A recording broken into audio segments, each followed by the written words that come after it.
you to the show. We just got to hit this. Got it, apparently. They want to give us a message. Good evening. We're talking about the UAW strike this evening because I can tell you now it's looking like it's going to be a very long strike. And this is sort of what we were talking about, what we predicted, 2 weeks ago? 3 weeks ago, we said that there was 95% chance of a strike. I said I was certain, but I don't want to say I'm certain. I'll put it at 95% because nothing in life is 100% guaranteed and nothing's impossible either. The only thing we don't know is how long. Yeah, I'm going to say it's going to be a long and painful strike based on the data, the numbers, because both sides have a ton of, you could say, money or inventory to make this strike happen.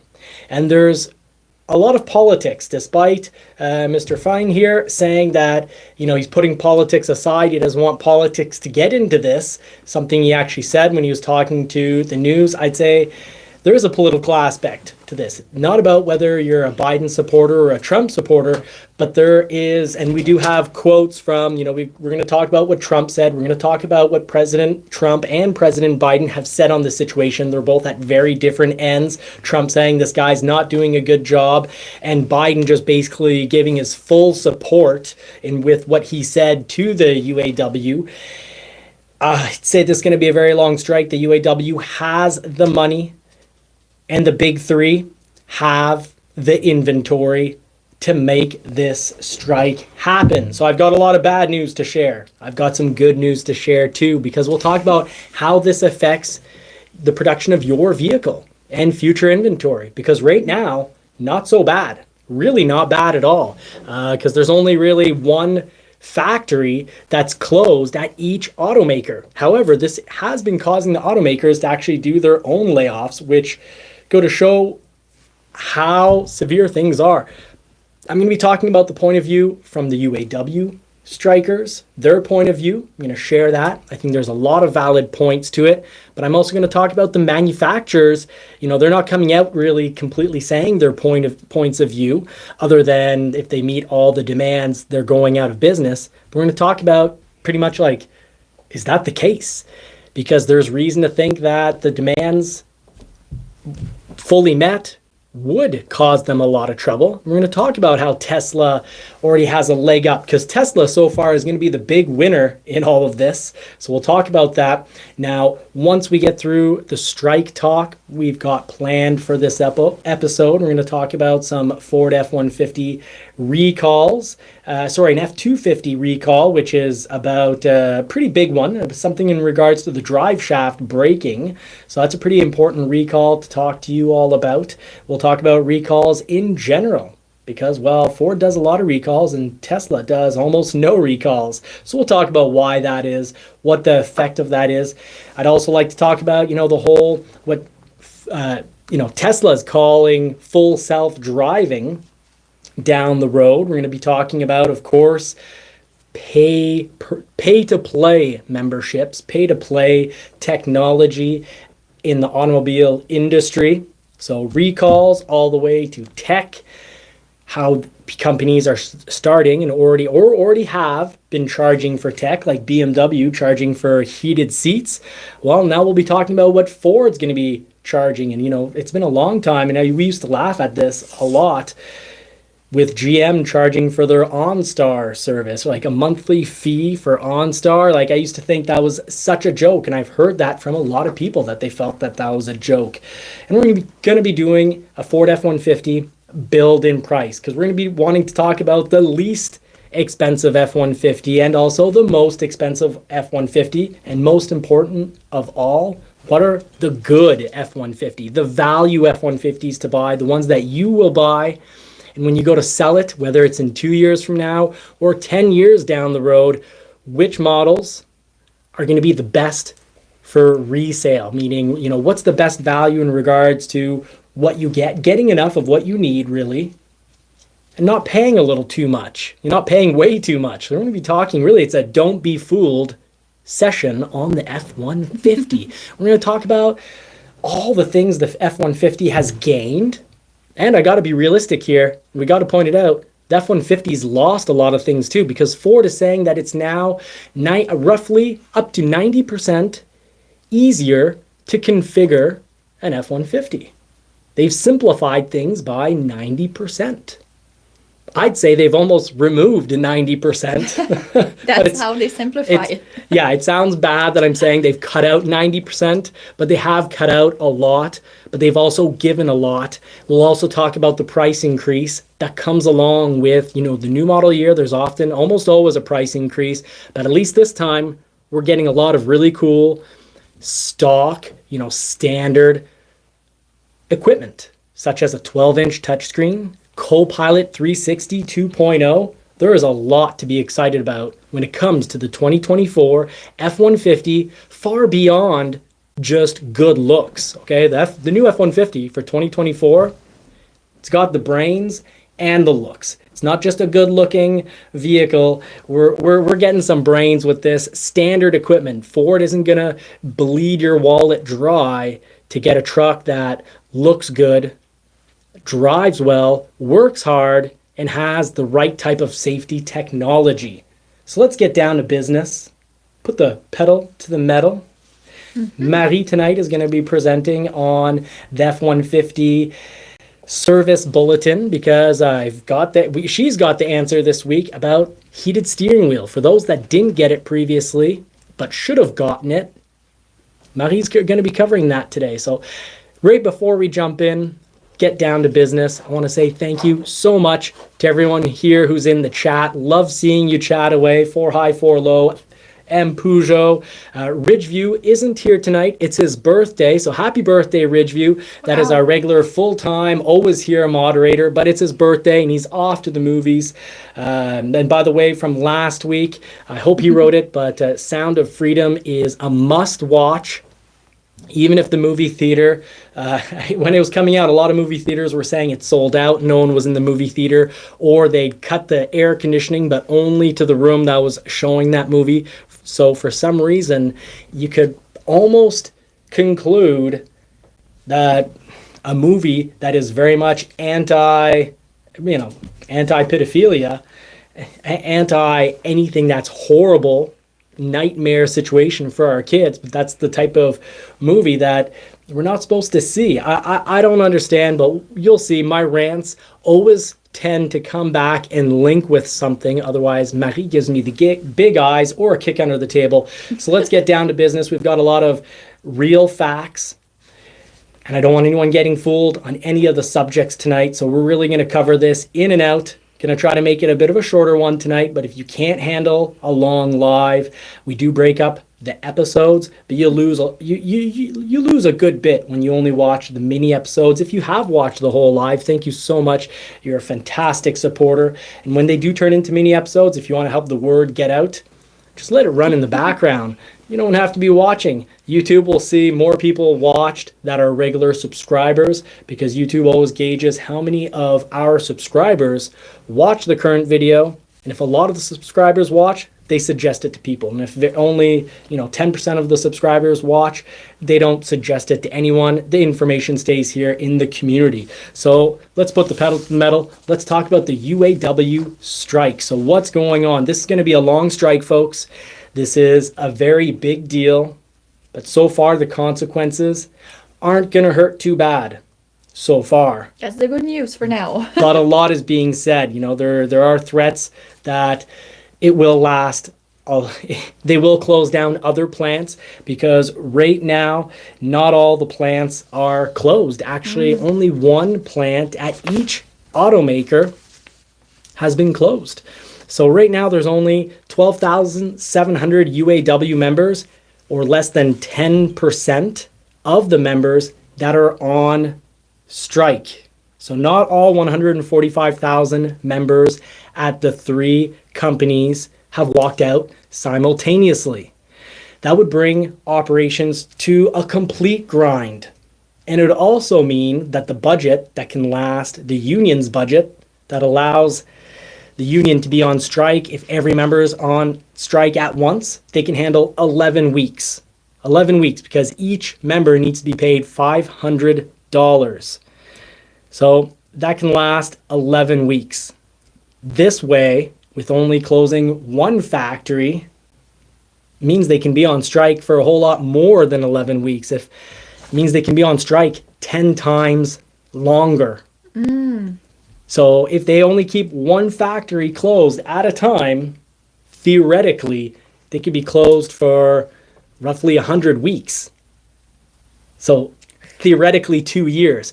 So I think right now the UAW is making a move to show that, hey, they can be on strike for an extremely long time if need be. However, closing factories can also force, Ford and GM to actually lay off people. And Ford and GM are going to be laying off people. Ford just laid off 600 people. We'll get to the exact reason why in a moment, but they're opening themselves up to being sued. When there's a strike going on, if you lay people off as a company, you're opening yourself up to some very serious and very costly lawsuits. But I think that helps demonstrate just how serious this is for the big three manufacturers, but it's also extremely serious for the UAW members because they have worked, they took pay cuts, they lost benefits back when everyone, Stellantis, back then, Dodge Ram. So 2008, 2009, the whole bankruptcy scare, GM and Stellantis essentially went bankrupt. Ford didn't go bankrupt because Ford had borrowed a whole lot of money previous. And Ford, again, right before this strike, borrowed, I think it's $9 billion. You'll want to fact check me on that, and you can put it in the comments section if you fact check me on that. But I believe they just recently borrowed, it's either $7 or $9 billion total. And the reason they cited is to be able to pay for all the new electric vehicle development, research and development, and building out of plants. Because Ford, for example, is going to have Blue Oval City, 11,000 workers, 2 different sites. One of the sites is going to be 6 square miles so that they can produce batteries, recycle batteries, assemble vehicles. They want to be able to cover the whole process in and out at that one factory. A ton of jobs coming in. But that's the future, electric vehicles. It's a forced future. We'll get to that also in a minute because this is not a funny situation with what's going down. Electric vehicles are being forced on manufacturers and it's causing them to lose billions of dollars when it comes to EV production. The UAW is not thrilled because building electric vehicles means less jobs at those than you normally be required for the amount of vehicles produced. So this is serious enough that Acting Labor Secretary Julie Su and Gene Sperling, who's a top advisor to Biden, who has been monitoring talks for the administration, they headed out to talk to both sides last Friday. So they headed out to Detroit in hopes to help them reach a deal. Clearly, that didn't happen, and that's because there's a lot of politics actually going down. And let's hear from this guy right here, Mr. Fenn, the UAW president. So let's just see how, and this isn't just rhetoric. He's talking back to, he had 4 of his grandparents work at the big 3 of which retired from the big 3. And he goes to even talk about how, there was the American dream in the 1930s. And he goes as far as saying that the American dream under current pay and benefits, that the American dream is dead. His words, not mine. So I think there's a lot of politics because he's talking really the way he's talking almost as if he's a politician who's representing almost a socialist movement. It almost looks like class warfare has broken down or broken into these negotiations. And I think there's extremely valid points on both sides, and I promise to do my best to give all the points for both sides. I'm not taking a side, but I think there's some realities we need to face and admit. And there's some pretty extreme things that we can say with some pretty good reasons to support them. So let's listen in for just a moment. Yep. So I think we need to raise the sound here. We're That's going on to take care of me. our business. We have our demands.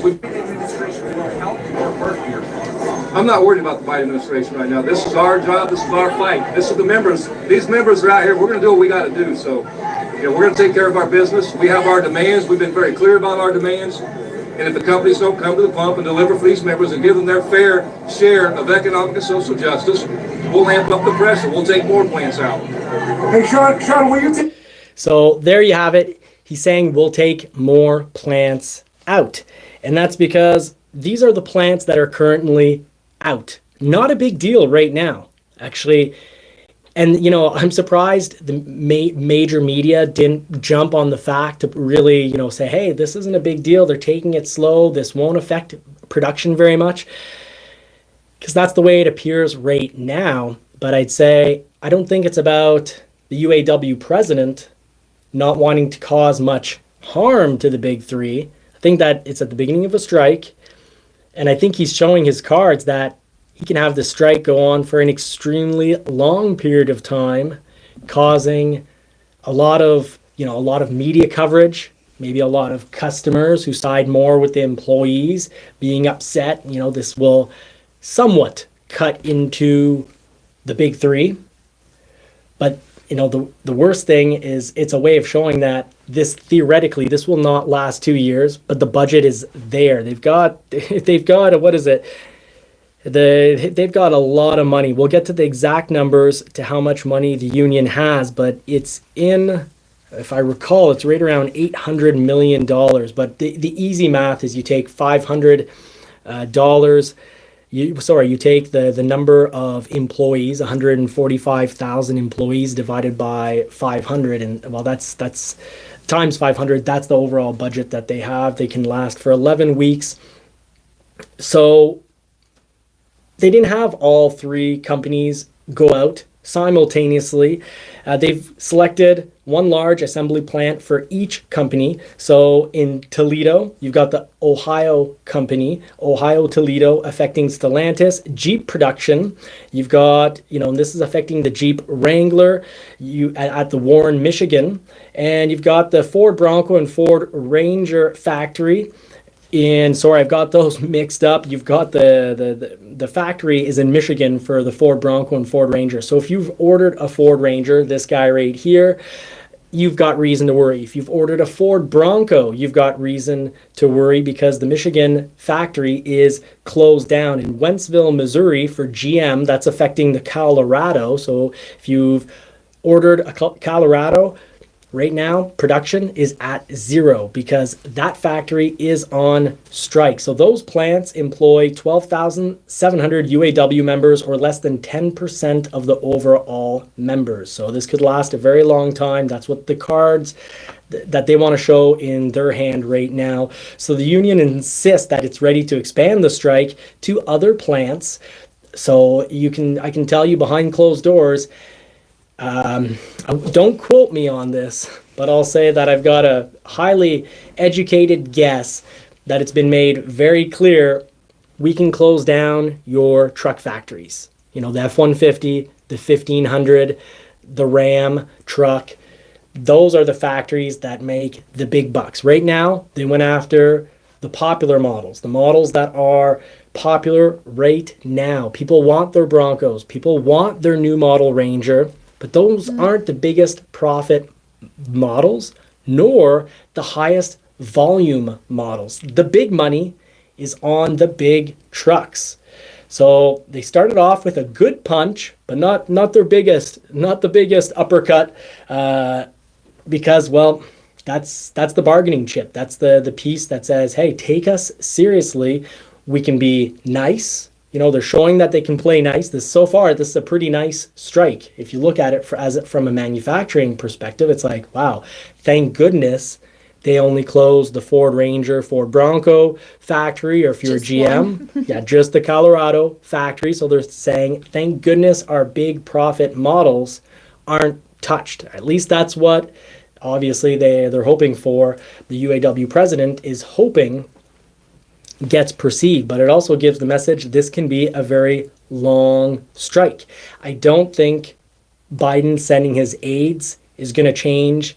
Really, it's not going to help anyone get to a conclusion to this problem anytime soon, because Ford, GM, and Dodge have a lot of inventory. They can handle a strike. They could handle zero production on all their vehicles. It'll take about 2 months to empty out the dealership yards. And you know what? Buyers, consumers are already used to ordering vehicles. So if the yards go back to zero, all I see happening is us buyers seeing, let's say right now, an F150 EcoBoost engine on an XLT 302 2023 has $3,750 off. We could hope that within a few months, that type of promotion ends up on the 2024 once we've got a good selection of 2024 on the lots. However, I could see that rebate definitely disappearing as inventory disappears, which in the end, that's, Ford's money. GM and Stellantis all have pretty big. Stellantis has huge rebates because they've got the highest days in inventory. They're right around the 110 days of inventory mark, meaning at dealers, vehicles take on average 110 days to sell. And in another way, we can say their lots are full. The dealership lots at Stellantis are full. As a manufacturer, if some of that inventory goes down at dealers because less vehicles are coming in, some vehicles are obviously still going to get sold, even if they cut the rebates in half or remove them. In the case of Ford, a 3,750 rebate, if that goes down to even zero because selection goes down, that means more money in Ford's pocket. And it's putting sales off to later. Yes, they will lose some sales, but a lot of truck people, if you've always bought an F-150 truck or a GM or a Dodge, what are the chances you're going to all of a sudden go and pay top dollar at a very high interest rate a Tundra? You're going to lose some people, but I think you're going to make more money than people you lose. And I guess the customer will be more affected right now would probably be the person who were supposed to have a Bronco or Raptor soon as getting scheduled. They will need to wait again, wait more. So it will hurt these customers more, I guess. Yes, and Bronco customers are the customers that are the most excited for their product because let's face it, sorry, Jeep, the Bronco's better. And people are really excited to get it. And that's not just me saying this as a Ford guy. I am more of a Ford guy. I really, really like the Jeep Wrangler, but Bronco has picked up a lot of Jeep Wrangler customers.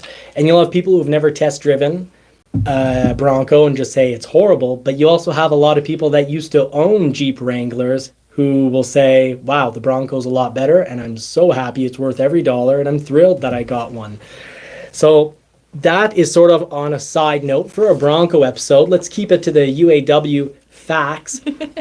I don't think President Biden isn't necessarily helping in this situation. I think he's sort of, you could say, strengthening the UAW fortifications. He's delivering cannonballs to the castle or to the battleship.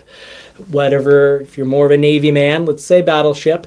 So we can say Biden's bringing some cannonballs to the battleship and is helping the UAW sort of beef up the confidence, because right here you can say, well, Biden took a very pro-union position when he said, auto companies have seen record profits. That's true. Returning to the quote.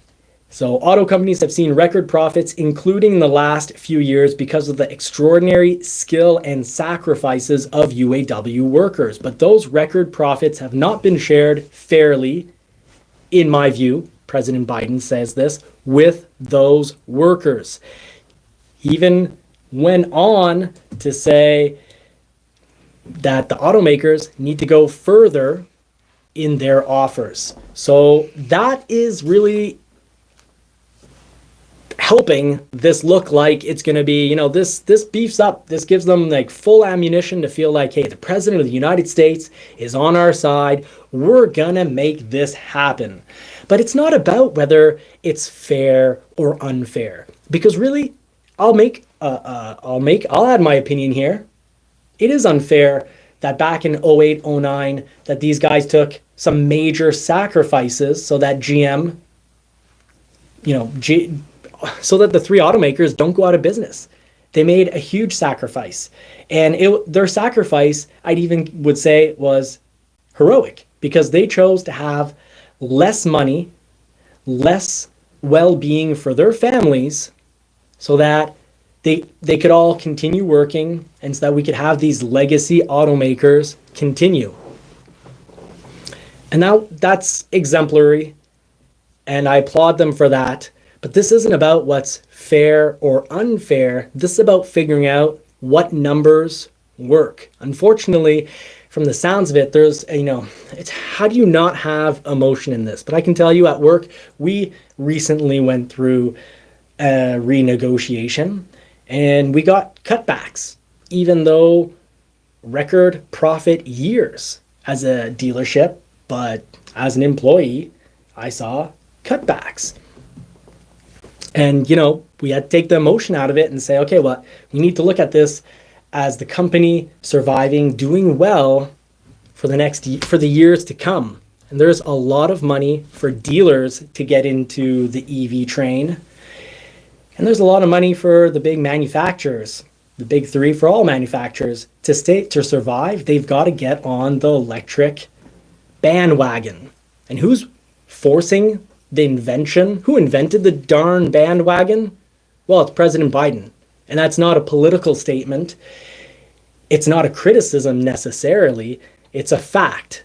We're in this situation right now because EV vehicles are being forced. If Ford, GM, and Stellantis didn't have to build a whole network, didn't have to build all the framework for these forced electric vehicles, yeah, they truly would have real record profit years, and they'd have a lot of money to dish out. But just like my dealership, and why I took a pay cut is because I was like, yeah, I understand. You need to put in about $1.5 million into the dealership. Just like these guys need to put in tens of billions of dollars in the next few years into the electric vehicle movement. Otherwise, they won't survive. And this isn't a rant. This is fact. Companies that don't meet your clean and safe requirement that's been created, and that's all about CO2 pollution. It's not about pesticide pollution. It's not about millionaire and billionaires' private jet pollution. It's not about plastic pollution.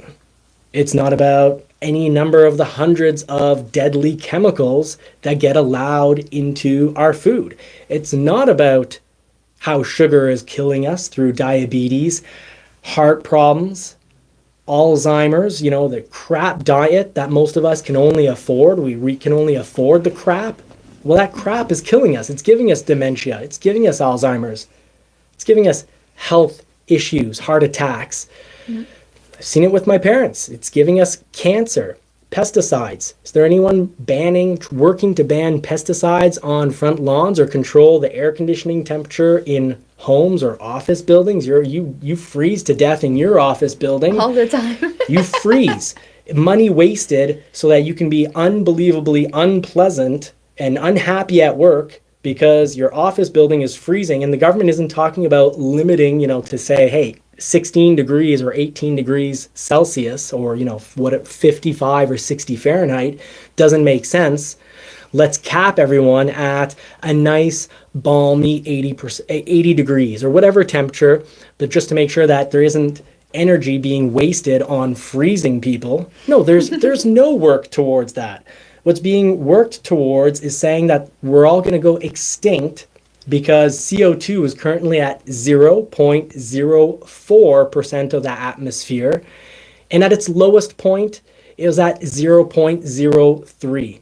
And you know what? At 0.02, if we go a hundredth of a fraction below 0.02 carbon in the atmosphere, all plants die. And essentially, we also face extinction. So apparently, on this planet, with humans, with primates living on it, we've been above 0.04% CO2 in the atmosphere before.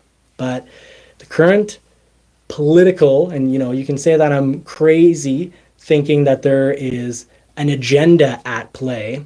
But it's funny how most countries get on board so easily in saying, yeah, we agree that the increased CO2 will end all life on Earth, so we have to have electric vehicles. And if the solution made sense, I wouldn't hold this opinion. But there's a lot of pollution to create electric vehicles, and most of the networks across the globe aren't creating clean energy. And in last week's, they're not creating clean electricity. And in last week's episode, we even talked about how the European Union doesn't accept Porsche's synthetic fuel, which takes CO2 out of the atmosphere and turns it into a fuel, so that then when it burns and creates CO2, well, it took, let's say you take 100 units of CO2 out of the atmosphere and you put 100 units back in, we'd say you're at 0 units other than the electricity used to create that synthetic fuel. And if Porsche wants to create that electricity to create the synthetic fuel at essentially 0 CO2. So if there was an agenda at play, you'd think the European Union would be like, Porsche, thank you so much. You saved the planet, because now the millions, the hundreds of millions or billions of vehicles already on the road, we don't need to, kind of force and pay people to change into electric vehicles. They'll just use your synthetic fuel. You've saved the day, Porsche. No, the European Union goes, hey, we have an agenda. We're politicians. We're not going to get paid for your crap. We're getting paid a lot of money for this EV agenda. It also allows us to have a whole lot more control on you as the masses, because we can just say, you know what, the people over there seem unhappy with us, and it looks like they're going to come and, block parliament, cause troubles, even maybe violence. Let's just neutralize their vehicles. And guess what? Your vehicles spy on you even more than your cell phone now. Also, not conspiracy, fact. That's scary and interesting at the same time, that information. And, if I continue with this, if I had millions of followers, I think it's horrible that, horrible. I'm not going to assume I know things, but sometimes, you look at Russell Brand, he's now been accused of 4 sexual assaults, but, from when he was an actor. So 10 to 15 years ago? Why didn't it come out earlier? Why has it come out now that he's had a YouTube channel, has millions, 6.5 million followers, and regularly points out when governments aren't making sense? He's also very anti-big government. He's more about small governments because, I think he probably holds the opinion that big governments don't always have your best interest. And he points out how they don't always have your best interest. And he talks about laws that make absolutely no sense when you look at the facts. And now all of a sudden, this comes out. So back to the UAW strike, because that was truly an somewhat on-topic rant, because all this trouble is caused by electric vehicles. Because that's why the big three can't just say yes to their demands. Because the UAW demands, by the way, are, when you think about it, very reasonable. They're reasonable if you take out the survivability and what needs to be done out of the equation. What needs to be done is tens of billions of dollars towards EV vehicles. So what their demands are, we're talking about Auto Workers Union would add more than $80 billion to each of the biggest U.S. automakers' labor costs. Now, big numbers aside, they want to present this, the news source that was talking about this just wants to present it so it sounds like it's completely unreasonable, because they also go on to say internal calculations see labor costs rising to $150 an hour, according to the Bloomberg. So, of course, Bloomberg is pro, billionaire capitalism, that the few people at the top of a company will make $20 million a year, and that shareholders will make a lot of money. Bloomberg isn't too worried generally as a news source. They're not too worried about the little guy whose sweat, blood, and tears goes into the product. So, they're pointing out the $80 billion in costs and the $150 an hour because, they kind of hope that people won't side with the auto workers. I don't think it's necessarily about siding with one side or another. It's about seeing what the numbers tell us and what the numbers will allow as a fair result. Because they bring up really good points. They're asking for 40%, but that's 40% over 4 years. So 10% a year. So they want a little bit more than inflation. Is asking for a little bit more than inflation seem fair? Well, when you consider that inflation since the 1970s has in no way followed the cost of living, that's when you start to see it's a little more fair. You know, from the 1970s, from 1969, 1970, inflation and wages have gone up by 10. So they've been fair. It's followed. But the cost of living has gone up by so much more. Houses times 20. Rent times 20 some. 29, 28, 28, 29 times higher. Food, I think it's more than the tenfold of inflation and wages. So inflation and wages have followed each other. But when he says, when the UAW president says the American dream is dead, he's saying it because he's looking back to the 1930s and he's comparing cost of living versus what people were getting paid. And he knows, and he's right, they haven't followed. It's just facts. It doesn't mean that, you know, we need to look at this purely from a what's fair and what's not fair and try to make a decision based on what's fair, because what's fair is that they get their demands. But you've got the head of Ford, and you've got, you know, basically all three automakers clearly saying, even Mark Fields, the ex-CEO of Ford, saying that's going to cause a bankruptcy. I'm going to tell you why they might actually be not just BSing. I'd say don't be fooled. I think if all the demands do get met, it could cause a bankruptcy because of the money that needs to be spent on EVs. So my rant tonight was a good rant, I guess. It fits. It's a truthful rant. For once, it's not a rant about steaks, so it's not a random. That's good.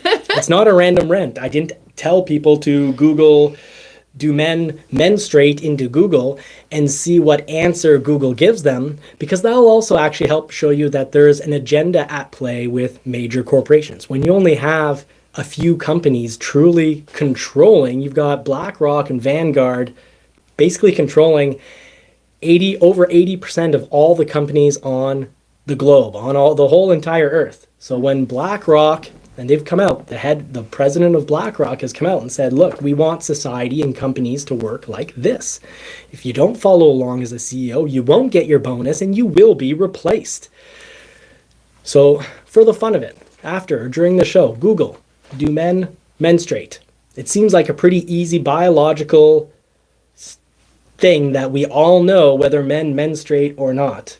But Google will give you a very important lesson, whether you agree with Google or not. But Google has even taken a stand, and soon Google is going to, if you try to look for certain types of information on Google, it's going to be like Facebook. They're just going to say, oh, you know, that's unverified. So you don't get to know about that. They'll just say unverified. Basically, you'll treat it like crazy conspiracy stuff and say, you know what, you're not mature, old enough as a 55-year-old to be reading different perspectives than the current agenda that we want you to follow. So let's focus on not so much what's fair, let's focus on what is doable. So focusing in on what's doable. Fain has told CNN that we're ready for the strike to last as long as it takes. He said that on the picket line in Warren, Michigan. That was early Friday morning. Negotiations on Saturday obviously did not resolve anything. So now on the side of the manufacturers, the problem is that while they have made record profits, and yes, in the billions of dollars per year the last few years, they are forced by the current administration to switch to electric vehicle sales, or they will close. And I'll tell you why they'll close, and they're going to close their doors because of bankruptcy, and that's, like we said earlier, that's caused by carbon taxes. So here's what's going on. Here's really what's going on. If you don't meet your miles per gallon fleet average requirement put on you, on the company, if you don't meet that overall average, here's your mark for, 2023. Here's your mark for 2025. This is how many miles per gallon you have to be at for 2030, which by 2030, it basically makes it so that it makes it very difficult to be selling a current vehicle that runs on petrol, unless it's in very small volume and you sell a whole lot of electric vehicles to bring down your overall average. So right now what happens, we've talked about it in the last year a couple times, Stellantis, for example, owes several $billion per year, and they face billions of dollars per year in fines, essentially. Let's just call it what it is. It's fines. It's money that you'd have to spend to the government unless you give Tesla money. So you buy carbon credit taxes. So you've been a bad boy, you're Stellantis, and you're making some big, meaty V8s, giving off a lot of noise, and you're creating a lot of carbon while you go down the Jersey Turnpike at 120 miles per hour. So speed actually creates a whole lot more carbon than speeding heavily creates a whole lot more carbon. But anyways, they have to give billions of dollars to Tesla. It makes Tesla have record profits. It also allows Tesla to lower the prices on their electric vehicles, making it even harder for the manufacturers who aren't Tesla to compete and to survive. Every year they don't get on the electric vehicle train and start selling tons of electric vehicles is a year closer to their demise. Now, let's talk about how many electric vehicles are getting sold. GM only has 6% of the EV market. Ford only has 5% of the EV market. Tesla has a little over 60% of the EV market. And the government has poised it so that Tesla has a huge advantage and continues to have a huge advantage, because while Ford continues to offer us a 5-liter V8 in the F-150, and Stellantis wants to do their best to offer us fun, throaty V8s, it's killing them. It's killing them because it's causing them to send billions of dollars to Tesla, and then Tesla can do what? Lower prices, making it even harder to compete with Tesla. So that's the reality of what's going on here. So all this means they need to spend billions of dollars, tens of billions of dollars on EV technology right now. Otherwise, they get forced out of the game because Tesla will become more and more competitive, and they'll have less and less money to jump into the EV game because they'll have been giving money to Tesla. So it's a vicious circle swirling around the toilet, counterclockwise if you're in the southern hemisphere, clockwise if you're in the northern hemisphere. But that turd, that is automobile manufacturers that don't have a majority of their vehicles being electric vehicle sales, and that turd, which is sending money, it's sending money so that Tesla can flush you down the toilet. But, this isn't Tesla's fault. And I have nothing against Elon Musk. Actually, I have a lot of respect for Elon Musk. He does incredible things. He has incredible technology. I own a good amount of Tesla stocks. And I think it's impressive how he does two things that's pretty incredible for the legacy automakers and really all automakers. One, he open sources, meaning he allows people to copy his information, his patents for certain things, and for other things such as full self-driving, as he's called it, he's going to be wanting to sell that to the legacy automakers at a price, and at a price that won't be about running them out of business. He wants the legacy automakers to survive. He seems to give a lot of respect to, the legacy makers, especially Ford.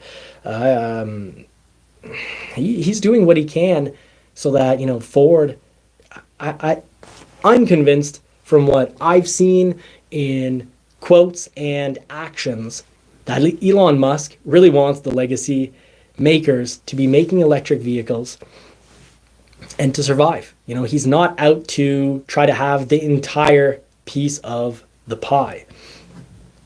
But I think he does realize that he can't have his entire business model about selling vehicles to China, because China at any point can just decide, oh, well, Tesla, you're not allowed to drive on these roads because you could potentially be spying on things, which is horrifically comical, because we all know that a lot of Chinese technology, such as Chinese cell phones, did spy on us.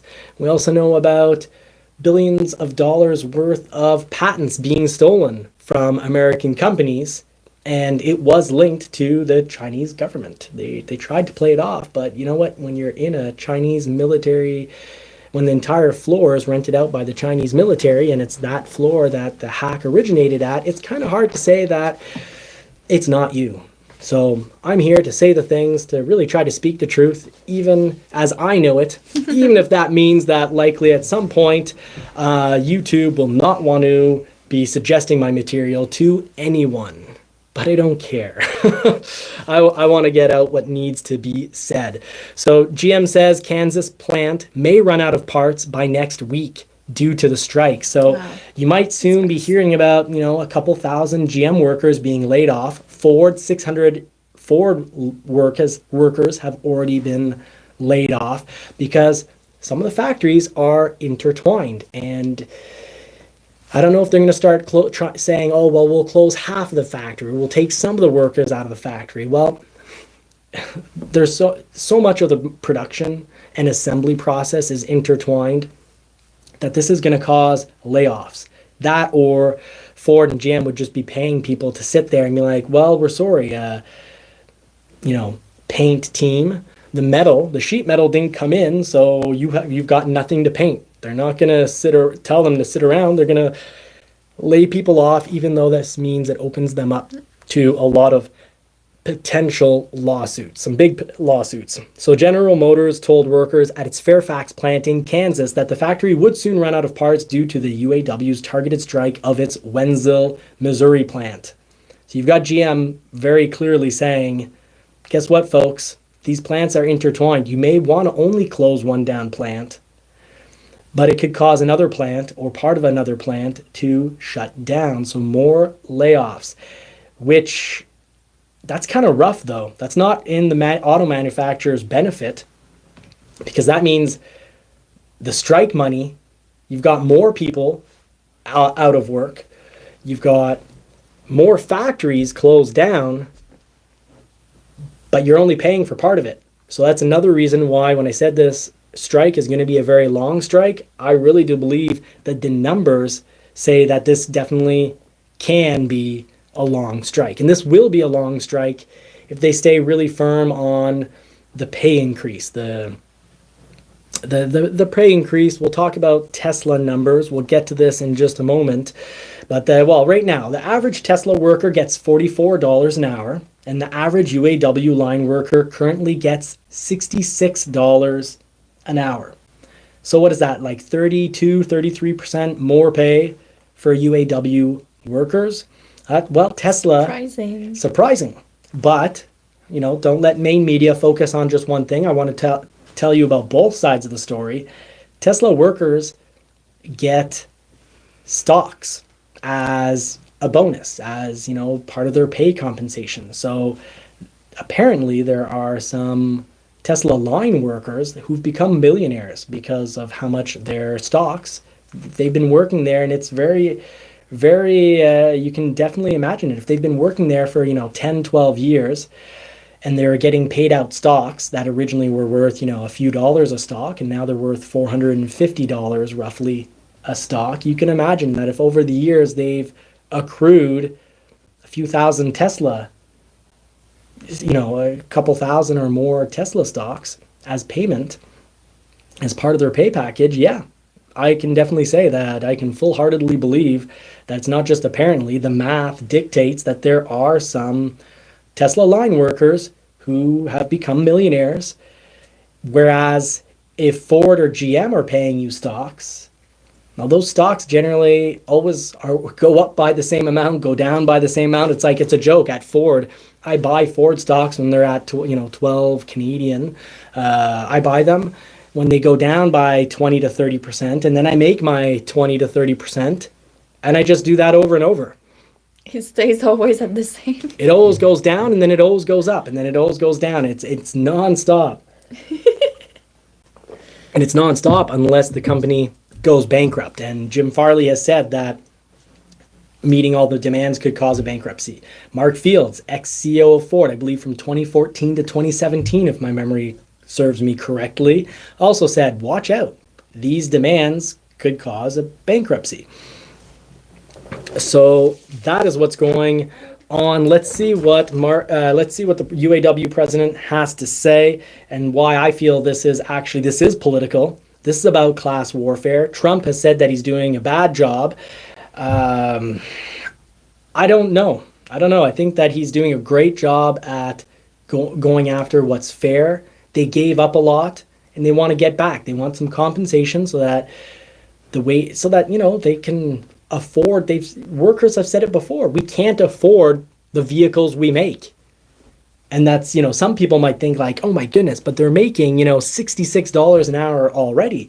That's incredible. Remember, these people have to live in cities where the cost of living, rent or housing is 5-6 times higher than what it is in the rural areas. I've joked before with Marie saying, hey, I'd make an extra maybe $20,000 a year working in Montreal, but our home in the greater city area, we've got like a $4 million home, $5 million home in the greater city area.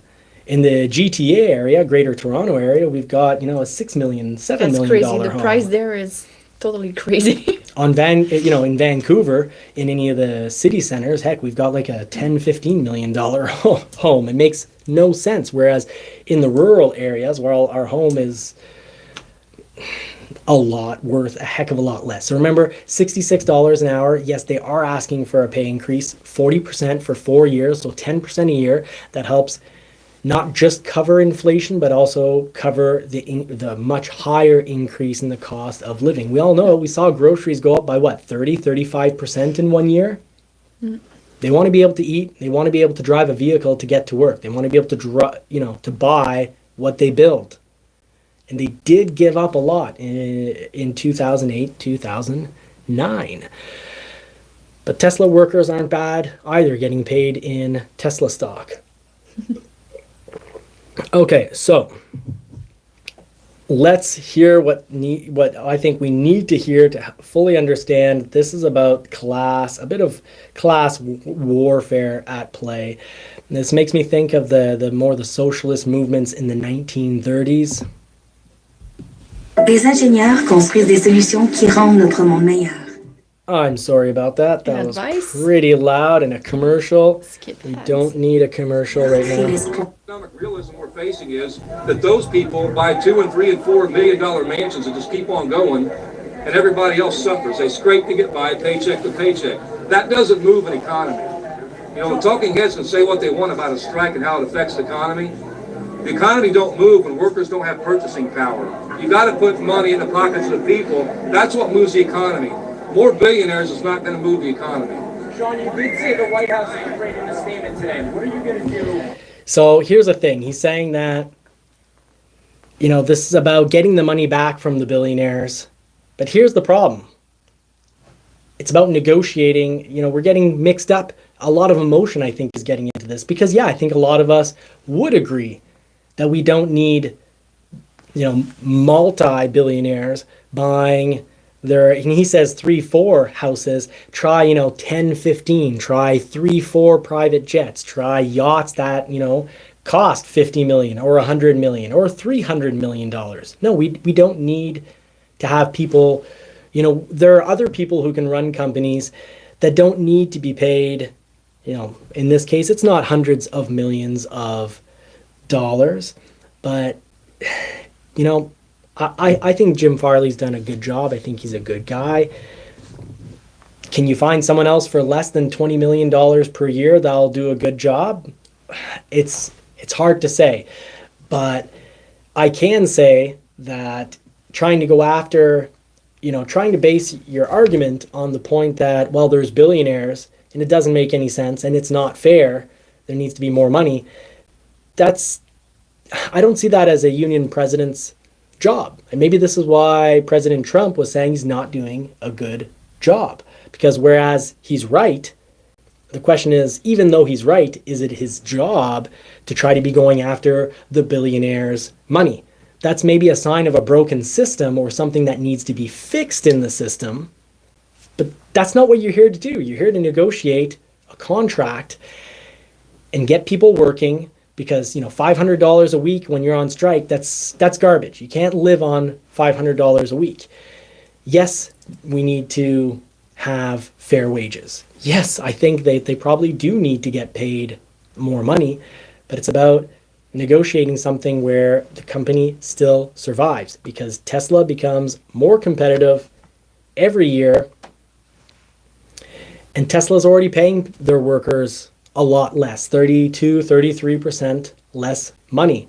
And Tesla is winning by far the EV game when they're selling a little over 60%, basically 60% of the EV vehicles. And the governments are forcing the sale of EV vehicles. You can't just produce them, you also have to sell them, because you have to have that fleet average for miles per gallon low enough to avoid the billions of dollars in fines or the billions of dollars that you spend buying carbon credits from Tesla. The system right now is rigged against legacy automakers. They have to get that tens of billions of dollars into there. So, on Friday, UAW workers walked out of the 3 plants, one from each of the big 3 automakers, including Ford and Stellantis as well. GM's strike began at its Wentzville, Missouri plant, which has 3,600 UAW members and staff. There's a total of 12,700 on strike right now. And, the UAW president, though, makes it clear that they're willing to have more on strike. So I'll show you where this kind of seems like this isn't going to get resolved easily, because it's not as if they can't pay all the workers, because Jim Farley says, I'll take $3 million per year instead of 20. Or GM's CEO, if she starts taking, if she reduces her salary by 10 or by 5, that doesn't free up the money that's needed to get these people paid. Doesn't fix the problem. Trying to fix a system in which billionaires continue to become richer, and he's right, billionaires do become richer, the rich are becoming richer, and there's fewer rich people, but they're far richer than they ever have been in any point in history. Mind you, the middle class is also wealthier than it ever has been, and has more than it ever has. Also worked more hours than it ever has. But the middle class is shrinking, and these are points that he does bring up. So let's cover that. Back then, this country's a lot different than it was back then. The auto industry's a lot different than it was back then. Now be seeing this new chapter for the union. I mean, you guys made history. It's a great honor. I mean, it's getting back to our roots. I mean, obviously the union's a lot different than it was back then. This country's a lot different than it was back then. The auto industry's a lot different than it was back then. But I'm not going to lie to anybody. I mean, when I walk in the door, a lot of times when I walk into meetings, I think of all my grandparents. All 4 of them at one time worked in the big 3. 3 of them retired from the big 3. So it's an honor, and a lot of what I do is leaning on the things they taught me growing up, and that I learned from that generation growing up. And we got to get back to that path. They lived the American dream, and that's what's been dead in this country for a long time. The middle class keeps shrinking. The wealthy class keeps growing, and that's what our fight's about. It's about economic justice for the entire working class. It's about getting back to a country where we have an American dream, because right now that American dream has been dead. Sir, if you're locked out, how will you... Pour profiter de la... So sorry about commercials being way louder than the actual interview. So you've got it right there. It's class warfare. He said the American dream is dead, and I watched obviously the whole speech that he was giving, or the questions he was answering. Really, he's not giving a speech, but it wasn't far from it. He was answering questions, but he goes on to say that they're fighting for the whole middle class. The thing is, it's not his job. And this is why, until someone tells them that's not your job, and it doesn't look like the Biden administration is going to be telling them that's not your job. The Biden administration, as we said, was basically saying like, hey, big manufacturers, you need to pay up. These, and they're going on the emotional argument. But until this becomes an argument about numbers, and they crack out the numbers and they say, look, this is what we're going to be investing. This is what we foresee making. This is the money that gets left over. How much of that money do you expect? There's got to be some left over for shareholders. So how much do you expect?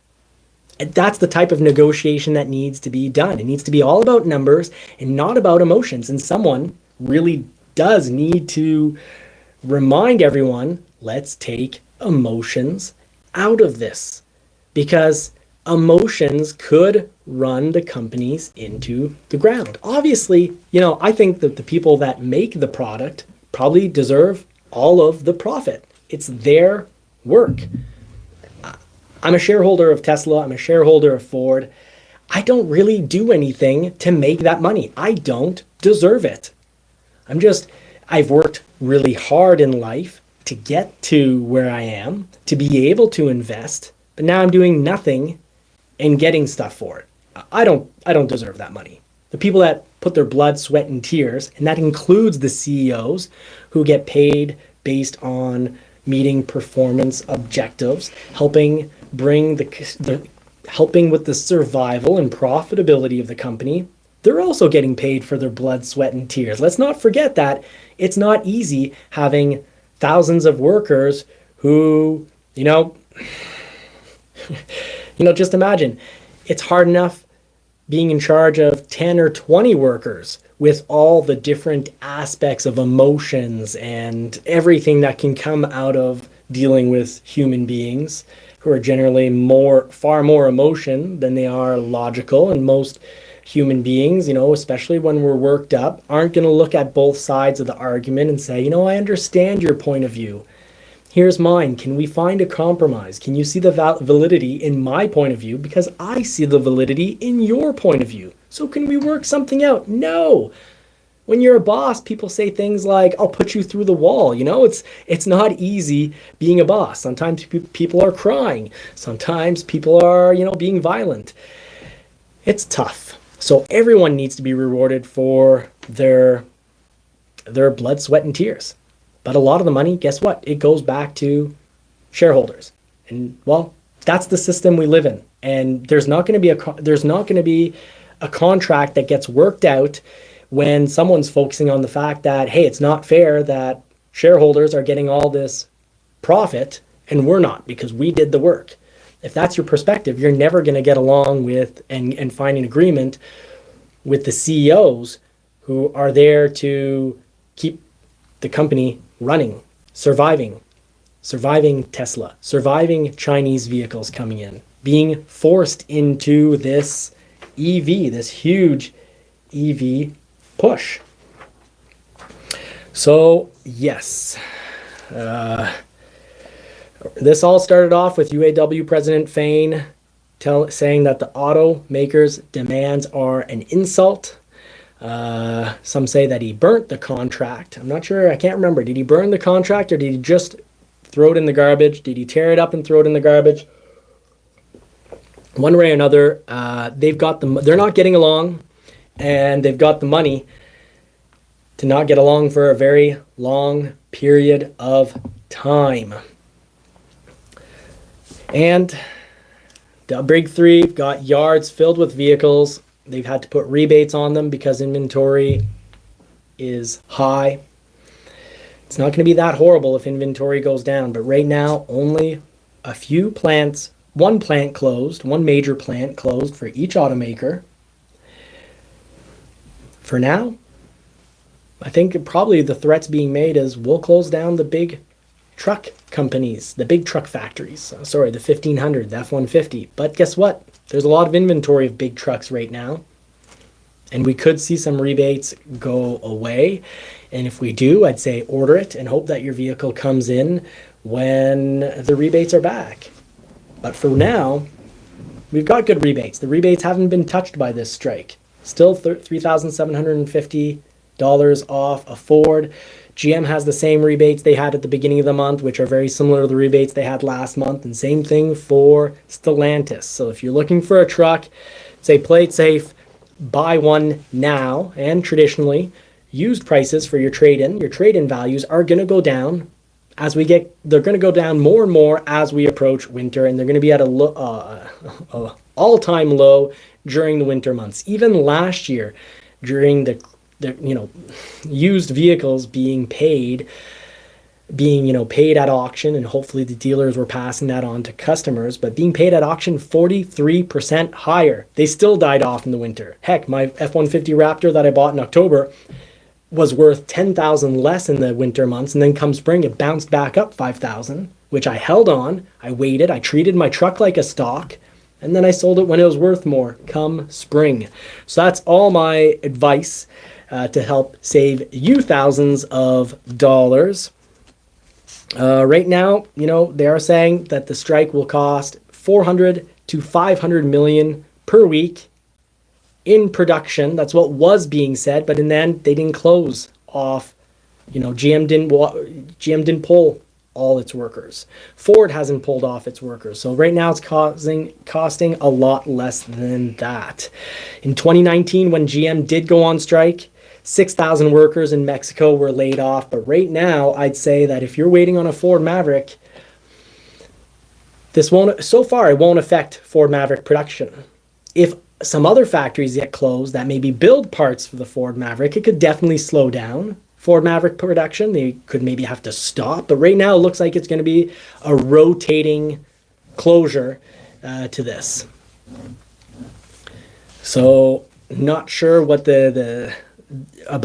sorry, I'm Peugeot. I can't answer that question because I don't know what that is. You didn't saw the rest of the chat. I will explain it to you after. Okay, so maybe we'll be able to jump on that next week. So Marie, I've talked enough, and you're far more interesting. Well, you're definitely better looking than me, and you don't go on rants. So I think it was so interesting, this episode. Yeah. Really? Mm-hmm. What do I have to buy? I just paid a brand new front asphalted driveway. Well, you're saying nice things like that. I'm worried tonight or tomorrow morning you're going to tell me you need something new on the house, or I'm pretty worried, guys. I think something's going to cost me $10,000 to $20,000. Well, you're great at not going off on rants, and I'm all about the big picture. And I think you're going to be great at covering this really important episode, because we've been talking about how to. I'm going to take my medication here. We're going to. So it will be more quiet. So Marie's going to be talking about the episode 2, which is all about, you may have lost parts because of missing microchips. So let's talk about episode 2, missing microchips, causing you to have less items on your new vehicle. Well, I can tell you, Ford does care about getting you those parts. Marie's going to talk to you about how one of those parts is coming back to... Yeah, we had a great news here. It affects us with the lightning. So some customer didn't have their heated steering wheel. F-150s, not just the Lightning, but this is F-150s. All F-150s that had, let's say, roughly a $75 reduction in price because they didn't have the heated steering wheel. Well, guess what? Ford's going to get you that heated steering wheel free of charge. Yeah, so it's like doing a recall, but to add a thing that wasn't there before. So what they did, I just want to make sure I give the right information. They just showed a notice, so it's brand new. It's out from the press. So it says on this, it starts on September 18, and people will have a lot of time to call their dealer to have their heated steering wheel. I'm searching for the date. Your local dealer will install your missing heated steering wheel. So check your original window sticker, because if you got a credit saying $75 minus $75 for lack of a heated steering wheel, you're now going to get a heated steering wheel. You've got until, what date is it in 2026? September 30, 2026. So Okay. a lot of time. So you've got roughly 3 years to get your heating steering wheel for free from Ford. Yes, John B. Meanstroke, it is a poodle attack, and because she's presenting, I figured I'd take the poodles off of her. Poodle attack. Yeah. It's disturbing while I'm trying to look at the notes. Yeah. And but the only thing it says rental vehicles. So if you are the owner of an enterprise that rent vehicle, this program is not for you. They won't have the heated steering wheel after. So sorry. And SOL. and for the Out of claim, luck. if you ever need a code, but normally the dealership will have it, the subcode is 22G06. You say the dealership will have it. This is hot off the press. But last week and 3 weeks ago and 2 months ago, I asked about this, and what I was being told by service was, well, if we don't have a bulletin for it, you're never going to get it. They checked, we don't have any bulletins, so we don't think you will ever get it. Now, I didn't make a YouTube video saying, hey, so unfair, Ford, down with Ford. They said with emails we'd get something, and now we're not going to get it. No, I waited and did my due diligence. And many weeks over, I said, hey, you know what? This is important to many of us, and I'm going to look into it. I'm going to come back to you when I have a definitive answer. This is the definitive answer. A little bit of patience. Ford, and I was pretty upset. In Canada, no heated steering wheel, and I paid $110,000 on my F-150 Lightning that then Ford dropped the price on by $10,000 because of competition from Tesla, and Tesla dropping their prices because Tesla makes fake profits because companies give them billions of dollars to buy carbon credits from them. So it's like this made up artificial system where they get real money for made up crap. We've got bigger worries to worry about in regards to pollution. There is a truly horrific environmental crisis going on. I really don't think it's from CO2. I really don't think it's from CO2, because with all the CO2 calculations out there, they don't look at, Canada, mostly a nation of trees and marshland and shrubs and wheat. We're almost all vegetation. And you're telling me, we're being told in Canada, well, we need to add, a 30%, 30 or 40 cents per liter. A liter, there's 4 liters in a gallon. So they're basically adding $1.20 per gallon in a new added on tax to help curb this pollution, this extinction crisis. That's what we're being told. But in Canada, we create, our nature absorbs more carbon than we actually produce. There's only 38 million of us. We're not producing more CO2 than we're absorbing. We're absorbing far more CO2 than we're producing. But apparently, we need to do everything to get to this net zero up in the future. So essentially what they're saying is, let's ignore this information and look at the information that allows us to have an agenda, which means we take freedom away from you. We take your steaks away. We make you eat insects. What the heck? A family farm is a perfect ecosystem if it's a family farm, not industrial meat being produced where you have way too many heads of cattle in a small area and it creates horrific pollution. And it, in certain parts of the United States, it's dangerous because it's taking more underground water. They'll run out of underground water and, we could end up with a dust bowl again in the center of the United States. No, I'm talking about family farms. The family farms out in the prairies are doing it right. Family farms help have a strong middle class, and I think the greater agenda is to not have a strong middle class, to not have strong families that are connected. It's about splitting families apart, sending them to different cities all over the country to have crap jobs in crap cities, and not a whole lot's being done about how horrific cities are for the environment. You go outside of a city and you have freaking fish, male fish, creating Not again. having their genders changed because they're creating eggs, and they're male fish. If they're too close to the city's runoff, the city's runoff is creating those fish, male fish, to create eggs. Now I'm getting kicked under the table. Yeah, we're talking about heated steering wheel. So I'm gonna let you get back to your heated steering wheels. I'm sorry, I ruined your episode. You already do that rant last weekend, so. Yeah, so just to finish with the heated steering wheel, if you're wondering, will I lose my car 3 days, or it's not that bad. So for the 12-inch display, it took only 1.1 hour to do. That's what Ford's paying. If it takes longer, then the dealership's paying the rest. Yeah. And the dealership needs to have the time to do it, but we hope So plan everybody ahead. will have their appointment soon. Yes, make your appointment soon, because a lot of people are going to be rushing for this one before winter hits. And what they need to do it, it's replace the SCCM and HVAC module with center console.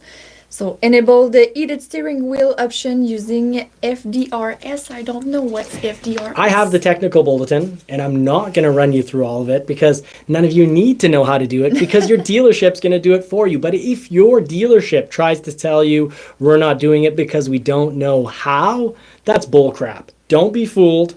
They have a bulletin that runs line by line of, basically it's like instructions. Do instruction 1 through 5. Have a cookie, be a good boy. So if your dealership's trying to tell you that they can't do it, let Ford know.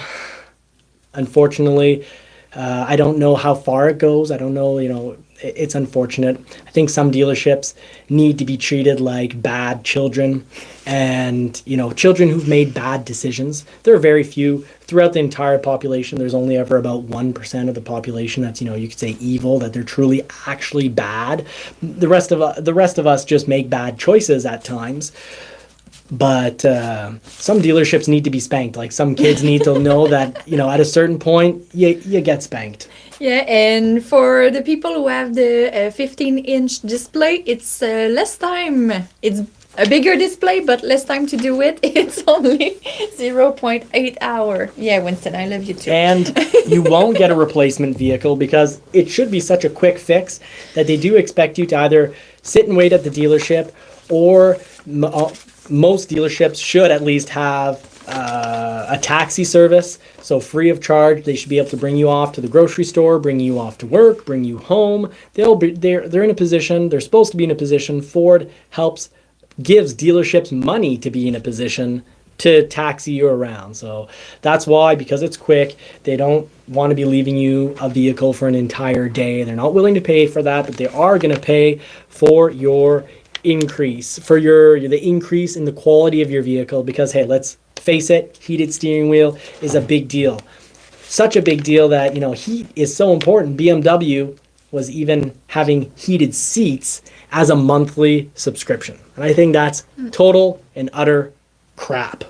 And thank you, M. Peugeot. I didn't know what's FDRS. He said it's for diagnostic and repair system. Thank you so much. He is a specialist, and we're happy to have you on the channel. We're happy to have you in the lives. We love seeing everyone's comments, even if it's not technical. We just like seeing you here in the live. Someone just said, thumbs up. So 4 high, I was going to say 4 high or 4 low often says, don't forget to hit the thumbs up, guys. So I was going to say, probably 4 high, 4 low, but it looks like I guessed it right there. Thank you so much for the support. Now we're on to episode 3. This is an important one. So we're going to be talking about Tesla some more. If you're watching the live, I've said some facts about Tesla that can be deemed as like I'm bashing Tesla. I'm not bashing Tesla. I'm saying the reality. I'm saying the facts. You get to decide whether you think it's horrible. And if you think it's horrible, but that makes you feel bad, well, we don't care how you feel. Feelings don't matter. We're talking facts here. That's politics politicians need to get off feelings and go with what works. Just like for the UAW strike, they need to focus on what works. Let's talk numbers. Let's look at the numbers, look at what needs to be invested, see how much is left over, and then divide what's left over between CEOs, union workers, and the stockholders. But let's talk Tesla. Tesla has no union workers. They're working non-unionized for about $44 an hour. They get rewarded with some Tesla shares, which can lead to you becoming a millionaire if you've worked there long enough. But I think Tesla's on a beat to... Tesla could crush the competition, but Tesla will sell a lot of their technology. They're looking for a legacy automaker to really, in advance, jump on board saying, we will buy this from you. And what is it? It's the FSD. I've used it so many times, the abbreviation in the episode, that it's almost slipped my mind. So it's the self-driving system. They're calling it full self-driving. The FO confuses me.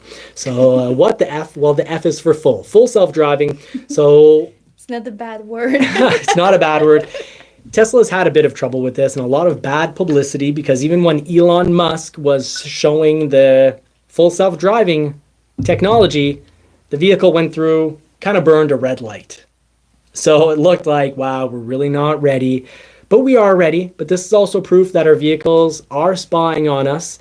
Ford, a while back, actually went and looked like they're going to be, they had a partnership with Google, meaning I'm still waiting for my vehicle to start suggesting to me to, stop at a major corporation for a coffee. They'll be like, hey, don't forget to get diabetes this morning for $12.99. It's 30% off if you stop and tell them, your vehicle told you to go kill yourself. Slowly but surely. So Tesla's full self-driving beta suite has a bit of a controversial name, because Elon Musk has gone ahead and called it full self-driving when, technically not allowed to call it that. You have to call it a driver assistance system with, what level of ADAS are you at? Are you full advanced driver assistance system? Because right now, it's still illegal for vehicles to completely drive themselves, but Tesla's definitely pushing for it. Tesla's even offering and is saying, we want to sell this to legacy automakers. Elon Musk wants the legacy automakers to survive, but the system is making it very hard for these legacy automakers to survive. So, huge push for driverless vehicles. But just recently, with the new advancements, it's pretty impressive, because Tesla's vehicle handled an ambulance at an intersection far better than a human vehicle, because the human vehicle went kind of, when you have an ambulance going through an intersection, doesn't know where you to hear go. the sirens coming, you need to push yourself out of the way and not continue driving. Well, a Toyota Camry continued driving, whereas the Tesla, a robot, artificial intelligence, mostly getting there, knew what to do. So the Tesla Model Y running FSD Beta V11.4 shows how predictable traffic could become if all cars were autonomous.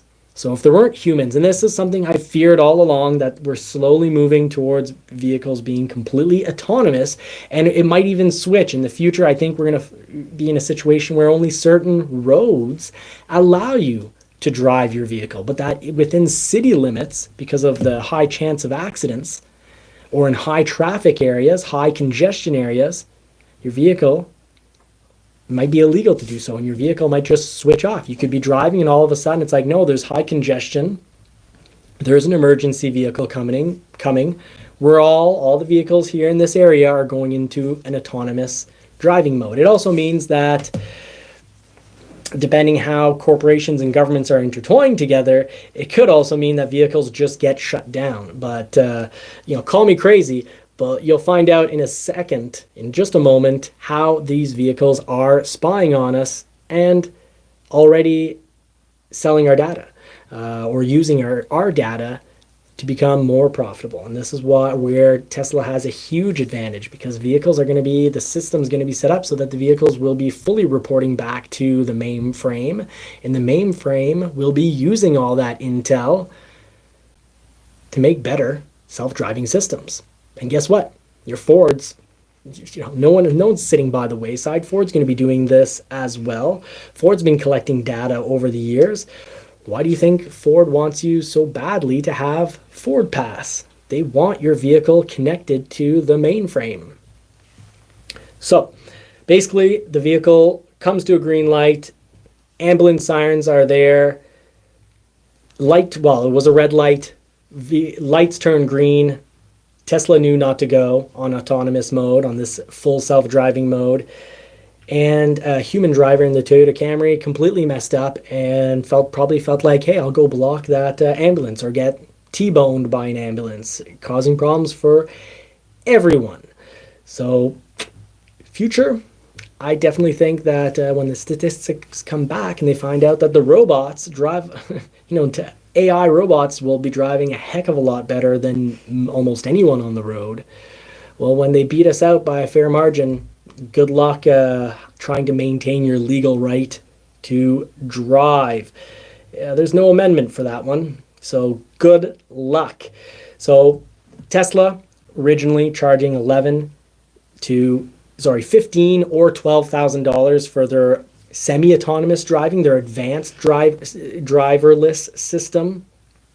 People were paying $15,000 to $12,000. Ford wants to be charging a monthly or yearly fee for it. But very soon, you've got it right here on Auto Evolution. Teslas will be able to drive themselves almost anywhere. And people who paid the $15,000 to $20,000 to have this self-driving technology, well, the system's going to be set up so that the videos get fed back to the mainframe, and that the automaker will be able to use this footage to train the FSD, because right now they're having to manually input everything. It costs a lot of money. But once they get all your driving history going into the mainframe, AI is just going to sort it all out, update it all, put it in the system. So it won't be a question of years. It'll be a question of months, where the system goes from a little better than human drivers, but sometimes making some silly, critical errors, to driving many times better than your average human. And that's when we have to worry about AI replacing us as drivers.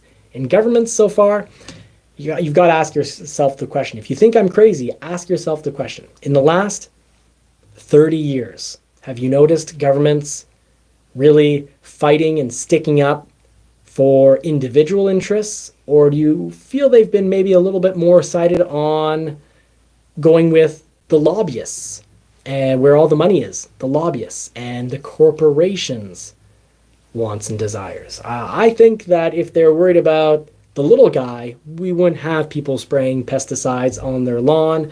Corporations would be capped at how much sugar. There wouldn't be any artificial sugar. All artificial sugar is horrible for our It's worse than the real health. sugar. How long did it take to kind of discourage people from tobacco use? And I'm far more concerned about sugar than I am tobacco use. I think tobacco was like the small guy on the block, because they're like, you know what? You can have sugar instead. It's a far more addictive drug, and it's far worse for people's health. But it'll take too long for people to notice, and it's far too delicious and addictive for people to care. So yeah, let's see if we've got a little video here. Be nice if they included a little video. And Guys, there's an ambulance with sirens coming. Watch how Tesla better than a human. Look, the light turns green, but FSD spots the ambulance and doesn't move. This human driver drives right in front of the ambulance. would have thought it's a BMW. FSD proceeds once the ambulance clears. Perfect. Great job, Tesla. So there you have it. A good video over from YouTube Shorts showing how the robots can drive better than us. So I think that's foreshadowing. Now that concludes that episode. Please comment, drop a comment, either in the permanent comment section or in the live comment section. Do you think there's any chance that we will lose partial privilege. I don't think it's, I'd like to think it's a right, but I think it's going to be considered a privilege. But do you think it's going to be considered a privilege and we're going to lose partial privilege? So certain areas, congested areas that will lose the right to drive, that maybe will only be limited to highway driving or limited to, back roads driving. Let us know in the comments. Please give us your feedback. Your feedback helps shape the show, and your feedback, as a community, I can miss some things. I want to hear from you guys. Maybe I'm completely wrong. Maybe my fear is unbelievably biased and way off. Let us know. Now for the last episode.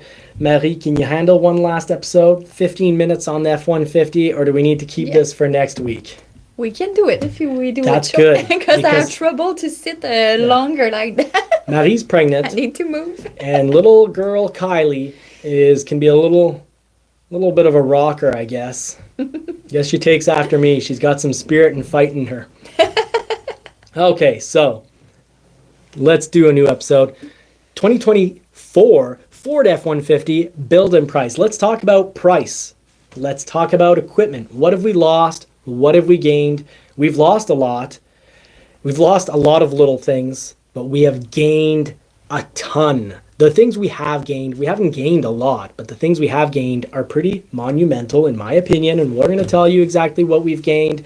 And we've gained inches. We've gained a 12-inch screen standard as XL, and that's just one of many things that we've gained. We're going to be talking about price because there are some huge price increases going down if you haven't shopped in the last 5 years. But I'm impressed because the price increase from last year isn't that much. It's about $2,000, maybe a hair, and it's hard to compare now because there's some major changes. Ford is saying that it's now up to 90% simpler. They've simplified the whole process by about 90%. I'd say they've cut out 90%, but a lot of this cutting is good. It's going to help the bottom line for production costs, production time. Ford, they started talking about this to dealers back in 2020, saying that their goal was to get production down to, you walk into a dealer, you've got all the motors you can test drive, but you don't have every single color and every single trim and equipment available.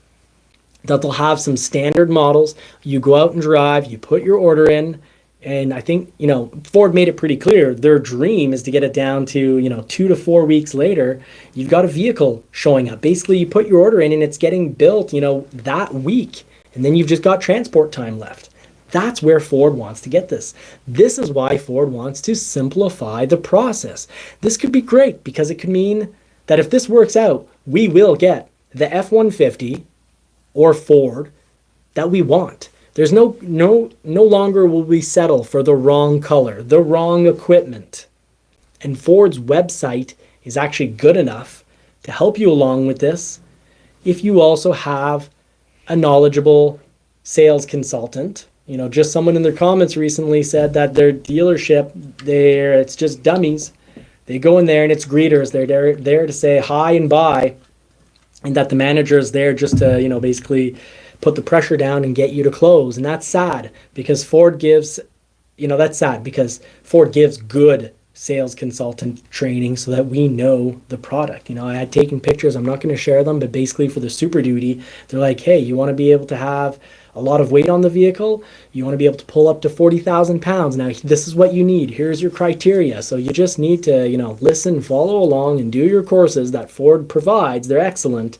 You'll know what you're talking about. So let's say we're looking at the 2023. They'll tell us about limited availability, high demand, supply chain constraints, that not all models and trims or features are available to order. So contact your dealer to get more information on that. Some dealers don't know, so that's why I'm here to fill you in.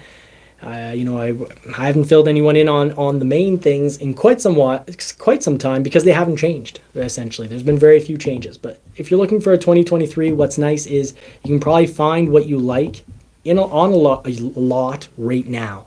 Dealers have inventory. So if I can get off this, they really want me to click on acknowledge. Fair enough, Ford. Fair. You need to make sure I've read that. So if you look back at an XL for a 2023, we're going to get to the 2024, but a 2023 is $33,835. Now let's jump over to a 2024 build and price. It can be tough to find because you'll write Google 2024 Ford F-150 build and price, and everything that you click on brings you to the 2023. You just need to click at the top, change model, which it's counterintuitive. You'd think that takes you to the wrong place, but trust me, click change model, scroll down to the very bottom, and you've got the 2024 hidden at the bottom. Click on it. Pretend like it's a touch screen on the TV, but it's actually the laptop that's touch screen. Again, they want me to acknowledge that constraints, blah, blah, blah. You might not get what you want quickly, but production on the F-150 has actually been excellent and has been quick. There have been a few hiccups, like if you wanted a trimmer 402 with the roof and everything. Yeah, that was a long one, but your sales consultant should know and be able to say, well, if you take a 401 or, maybe if you take that roof off, taking a roof off an F-150 this year was a pretty good way to get things quite a bit faster. So the XL is now $36,570. So let's compare $33,835, $36,570. It's not quite $3,000. But the XL now is very different than it once was, because in the XL, the only place you're going to get a 2-door regular cab with an 8-foot box. So the 8-foot box is actually only on the XL. And the 8-foot box is only on the red cab. So no longer do we have a super cab 8-foot box. This is to simplify. Some people will be upset, but times are changing, folks. I'm just here to tell you what's going on. I think there is a huge benefit to being able to get to the point where we order and we get the vehicle within a few weeks. We get exactly what we want. Dealers not trying to gouge us because they have, hundreds of thousands, if not millions of dollars in interest to pay per year, depending on what kind of inventory they have. So dealers will have less inventory. This is in the aim to cut dealer profits because there'll be less dealer expenditures. There'll be less costs associated with holding inventory because there'll be less inventory. But the goal is to have all these vehicles out for a road test, to get them in real quick. So they've got to simplify things. Now the STX is absolutely its own trim. It's not just an equipment group.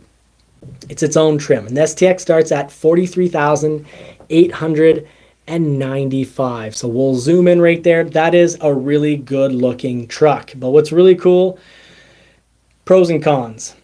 It's pretty bad that when I build one of these, if you go with a 6.5-foot box, you're getting forced chrome. On pretty much all the models other than Platinum, you're getting forced a whole lot of chrome if you go with a 6.5-foot box. And I'm hoping Ford corrects this. This is pretty scary because in my area, we're not selling all sorts of 5.5-foot boxes. We are selling 6.5-foot boxes with sport appearance package. That's what's incredibly popular. But I'll tell you, I think the Tremor package is a top value. And I think the STX is a top value, and it looks better than it ever has. $43,895. You've got a steal of a deal right there. That's Johnny's full recommendation. If you want more equipment like heated seats, push button start, electric front seats, electric direction, move those seats electrically, go with a Tremor. But don't get fooled. Don't think if you only want heated seats, don't think you have to get a Tremor or a well-equipped XLT, because you can add aftermarket heated seats for about $350 to $400 per seat, properly installed. They open the stitching, they slide it underneath the seat, underneath the material, they re-stitch it up. You'll never know, done by a professional, you'll never even notice that it wasn't factory until you see the button on either the side of the seat or the dash. They can put it anywhere. They can put it on the ceiling if you want. Don't do that. Horrible resale. Put it on the side of the seat or in the dash. And that's how you get heated seats on an STX and save thousands of dollars. But you know what? The XL looks better than it ever has. It's not covered in chrome. Look at that. Change the mags and you're good. And look, mags and tires are a really great kit. You're going to spend $3,000. and you're going to be at what, 39,570? Wrong. Don't be fooled. Right now, the system's set up to give you low prices. Let's talk about those low prices model by model. You've got the XLT, and then we'll talk about the don't be fooled part. You've got the XLT at $47,620. Guess what? Chrome galore. And if you don't want chrome, you have to take a 5.5 foot box. Big mistake for areas with farmers, four-wheelers. Here where we live, people like to put their four-wheelers in their bed. We like to live dangerously and take the risk of driving just a little too fast and exploding that back window out. It's over $1,000 because I have a lot of friends who've blown out their back window driving their four-wheeler or snowmobile inside the bed of their truck. That's a classic. But that's just the style. Sometimes you have to sacrifice to be cool. But the chrome, it was more, how can I say that, more fashion back in the days, back in 15 years. So yeah, now people love black appearance, stuff like that. Yeah. If I had a chrome truck on our first date, it would have probably been our last date. I showed up with a Ford F-150. I showed up with a Ford F-150 with a dog in the back seat, fresh off the farm. Had moved that day away from the farm, had been separated for the dog in the car for several months, but the dog was with me for the whole move. So cute, and I had a truck with no chrome on it, and you're like, man, between that dog and that chromeless truck, I think this might be the guy for me. Yeah. So don't be fooled. You don't have to go up to a Tremor to avoid the chrome. We'll show you how, but you've got the Tremor at $63,950. If you want an equipped truck, if you want heated seats and seats that are electric and a slew of other equipment, go with the Tremor. Incredible resale, because who doesn't want, maybe I'll get chewed out for calling this the baby Raptor. Let me know in the comments section if that's a little silly. You really love the Tremor. It's either a baby Raptor or the little brother Raptor.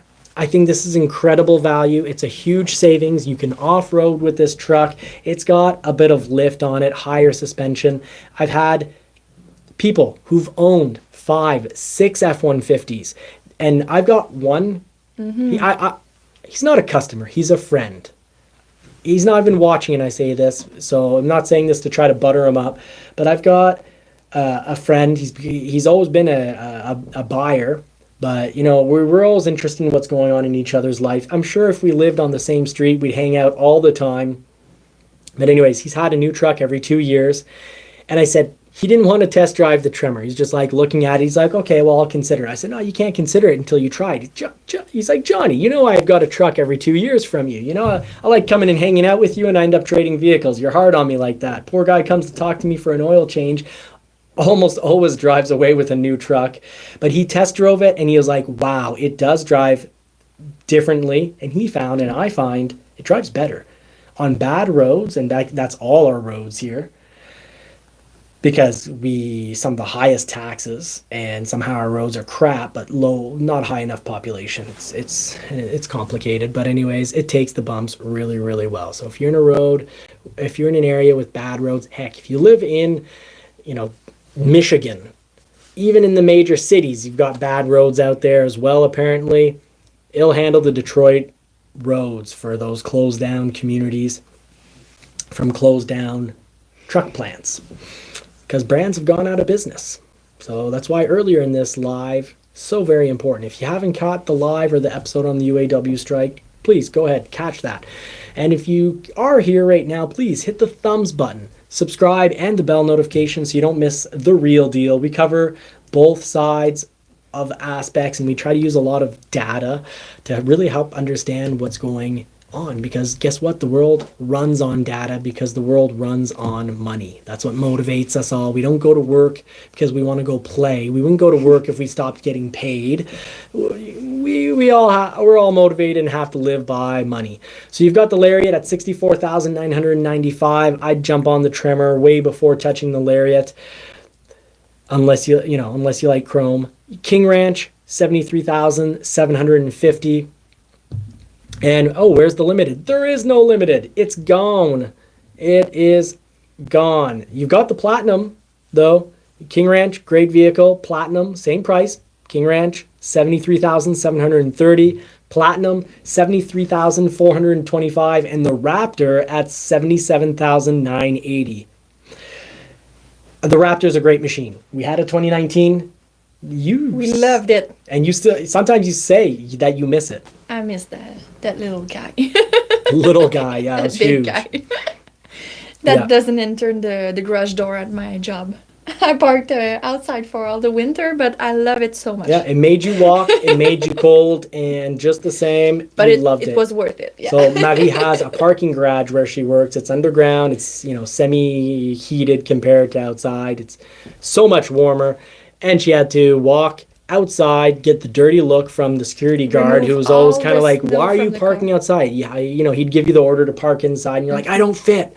But anyways, I'm sure you didn't say it like that. I don't fit. It's like, I like to imagine it. So, and you don't have to go to a platinum to get black, a package. So let's talk about this so no one gets fooled. First of all, for the no one gets fooled section, let's cover the main thing. When you're on the website, you got to go off to the side here and pick, first of all, probably Super Crew, because that's a good, easy 80%, if not 90%. It's probably, and it depends on the area you live in, but in my area, it's like 99, 98% of all sales are Super Crew. Most of them are 6.5 foot box. So make sure to factor that in. And guess what? We're still in 2x4 mode. Except when we go Super Crew, let's say you go Super Cab. If you go Super Cab, price has already changed there. We say it's $43,895 for an STX, which I think is a great deal. But standard, no more. Gone is the 3.3 liter. So the prices have gone up a little, not quite $3,000. But you're not paying for a 2.7 liter. You used to have to pay in 2023 $1,600 to add $1,600, $1,600 to add the 2.7 liter V6 EcoBoost, because next to no one ever bought the 3.3 liter non-turboed engine because they want more power, they want more acceleration, and they want more towing capability. So right there you can see that in a way it's not a $2,800 difference. Minus $1,600, it's about $1,500. It's not even. It's like $1,300 difference. But on top of it, you get a 12-inch touch screen, which people were paying a fortune to have. You get it even on the XL. So in a way, if you look at what we've gained, the 2024 is less expensive. So that's a bit of a bombshell right there. If that equipment was important to you, these trucks are so much less. And I can tell you, most of my sales, almost all my sales, people say, I want and have to have heated seats. And the 12-inch touchscreen, yeah, most people say, yeah, I'd like that if it's reasonable in price. And I was like, well, it comes with the heated seats package. And they're like, okay, well, that meant they ended up with an XLT high premium package, a high package, a 302, the XLT full out model. And what's really cool is now I can say, you know what, we can just throw heated seats on the XL. Or do you want heated seats on an STX because you like the mags and the look? Let's do it. And all these vehicles have LED lights. So zoom in right there. It will let me zoom in. That right there, my friends, LED lights. And it's not just standard on the STX. LED lights are standard on all of them, starting with the XL. So amazing. That's a safety issue. It's a piece of equipment that's all about safety. You can see so much better with LED lights, and they look so much better. A lot of people were buying trucks. Some people would say, I want the LED lights. Almost everyone wants the heated seats. And a good amount of people wanted the 12-inch screen if it was a reasonable price. But all of those were put together on the XLT 302. So for the last few years, people were paying, like this year in 2023, you'd go up to an XLT 302. You'd be way more expensive than this here on your 2023. But here's where you don't want to get fooled. 4x2.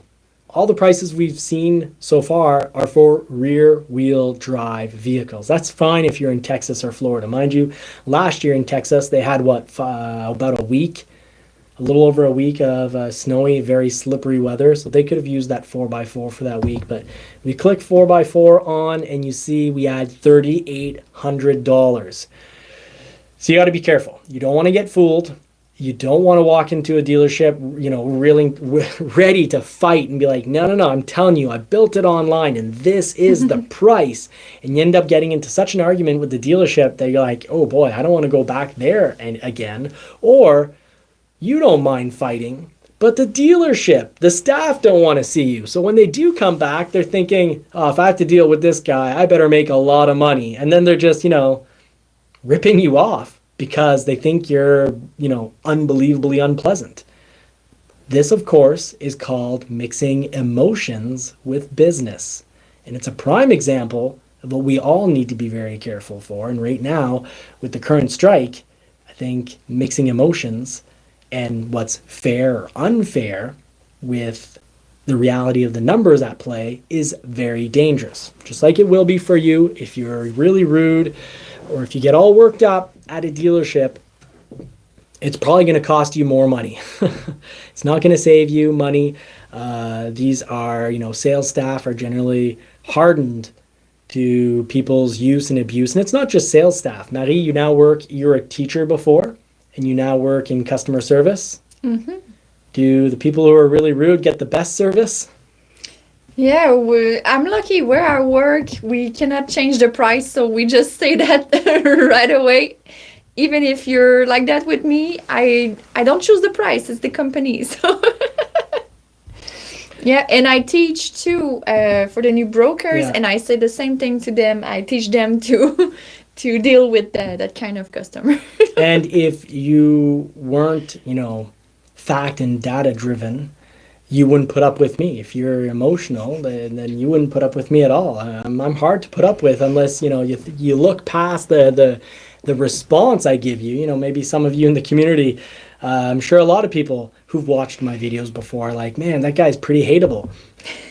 But it's not always like that. Hateable, maybe. Dislikable, yes. But I try to keep things about the data. So let's look at the data. Let's look at the facts. A Super Cab, some areas popular, but it's mostly Super Cruise. But the STX, guess what? What happens when we go to a Super Crew? Super Crew, STX, it's there. And it might be your required, and it's there, but it's not there with a 6.5 foot box. So Super Crew, STX, I think that's going to be with a 5.5 foot box. That's going to be very popular because when we go to a 6.5 foot box, big bombshell here, STX gone. And, it's not just because I can't scroll here, folks. And now we've got the 4x4, so an XL is actually $49,205. Almost all sales for pickup trucks are 4x4. That's the reality of it. Most of them are almost all 4x4 and Super Crew. That means big 4 doors, big cabin. People have families. People want to be able to put the Costco in the back seat. So the reality is an F-150 2024 starts at $49,205.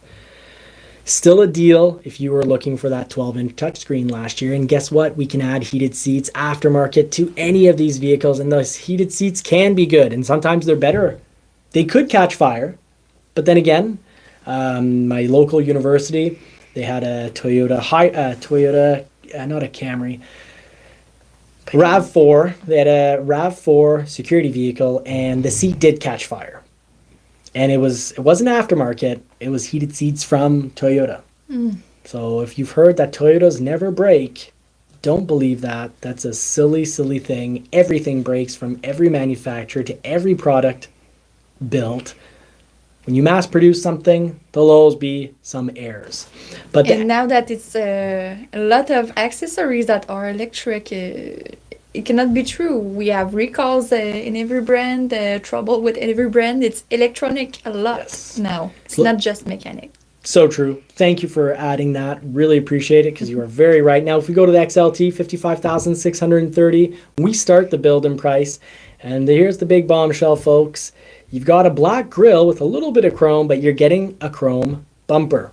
And you're automatically standard getting a chrome running board. I think this is great. The free running board is great. The fact that they're not charging you for chrome.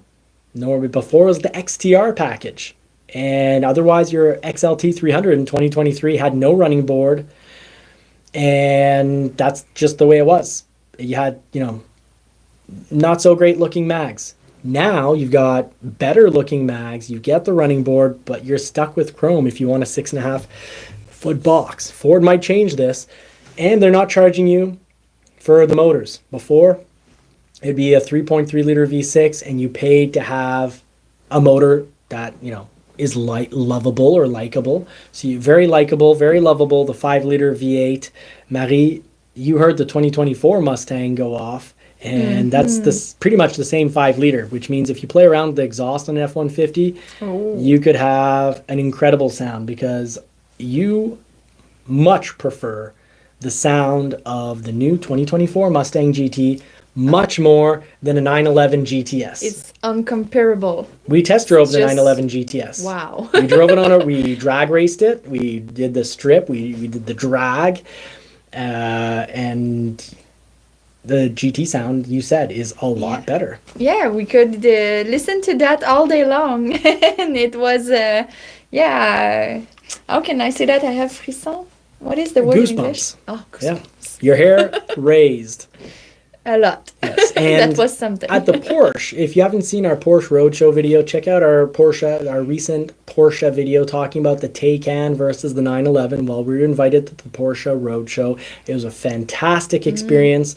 The 911 shifted. It's an automatic paddle shift transmission. It shifted faster than anything I've ever seen. It's got to be the gosh darn best automatic transmission ever. It's the best one we've ever tested. It was a little better than the 10-speed from Ford and GM that I absolutely love. Prefer Fords because they'll actually correct the little issue with they've now corrected the issue, and they will correct old transmissions, the 10-speeds that have a bit of trouble deciding what gear to get in when it's cold on a cold start and a cold takeoff. But back to the 2024, we love the 10-speed that are in these trucks. Fantastic automatic transmission, fantastic intelligent 4x4 technology. You're going to love this thing in the snow. You point it in a direction, and it'll take you in that direction. It'll keep you in that direction because it can send and will send different amounts of power to each wheel. All current vehicles use the brakes to help control your slide.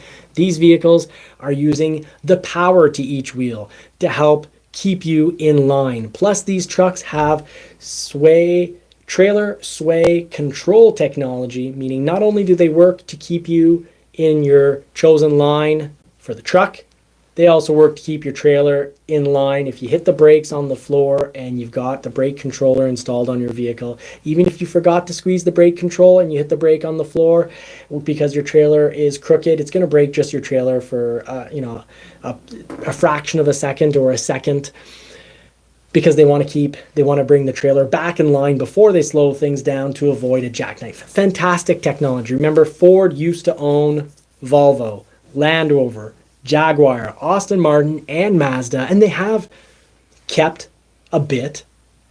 They've kept what they either learned, acquired, or helped develop at all those companies. And Volvo has the transportation trucks, Volvo trucks, that have incredible technology. These trucks have incredible technology, and they're only going to charge you now the 5-liter V8, zero charge. Fantastic. 2023 yet to pay. 3.5 liter, $290 charge. 3.5 liter EcoBoost full hybrid, price before $1,900 discount, $2,190. So it's $200,190. And then let's see. Let's add that hybrid engine. Let's see what it actually costs, because I'm having trouble understanding what that sentence really means. So we've added the 3.5 liter. Let's see how much the price changes. It'll give us an idea. Let's say we go back to the 5 liters, basically the same price. So in reality, you're paying about $1,200 for the hybrid engine. That's great, because previous years you paid 2023 you paid $2,200 Canadian, so roughly the same amount in US dollars. Plus, most of the time you paid more interest. Most people didn't notice that, but throughout the existence mostly of the hybrid engine, Power Boost they call, offering you the most power at Ford, 570 pound-feet of torque, 435 horsepower. Heck, it's more powerful than your standard Ford F-150 Raptor. It's crazy. It's wild. It's fantastic. And now it doesn't cost much. Let's see what happens with the interest rate here. Let's see if they give us the interest rate. Well, when they say 7%, that means that's essentially Ford's way of saying we're not telling you what the interest is now. Find out when the vehicle gets in, because I highly doubt the interest rate will be 7% a lot. when it gets in. But the important thing here, I bet we can't get a lease. Yeah, no lease information. That's normal when the vehicle hasn't hit dealership lots yet. But 7% is their way, traditional Ford language for saying we'll find out the interest when it gets in. Let's see if we take that 5-liter V8. Sounds good, but guess what? The EcoBoost now sounds good. When you start it on a cold start, the 3.5-liter EcoBoost sounds good. The hybrid usually sounds like nothing because often when it starts, it's just the electric engine going on. But let's head over. We've got our 5-liter equipped. About $30 roughly, 1,051 versus 1,027 per month when you're looking at the 5-year. So not a huge difference.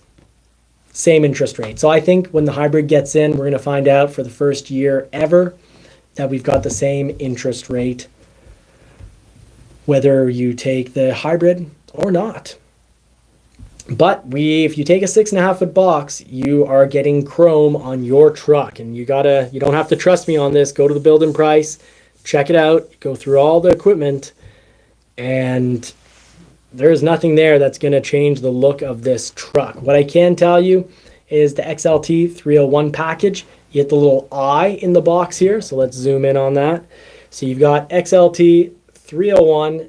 Click the little eye for information here. So you see that there. Click on that, and you get the full rundown of what is in that package. Now, you can't do it if you've zoomed in, so let's click the eye, and that's giving you your standard. It's all the STX features, plus 18-inch chrome PVD wheels, chrome running boards, 8-way power driver seat, only the driver seat. You got the security code. That's a little code that you punch in to get in without your keys, or if the keys are locked in the vehicle. You got Pro Trailer Backup Assist to help you back up, Pro Trailer Hitch Assist, and 360-degree camera.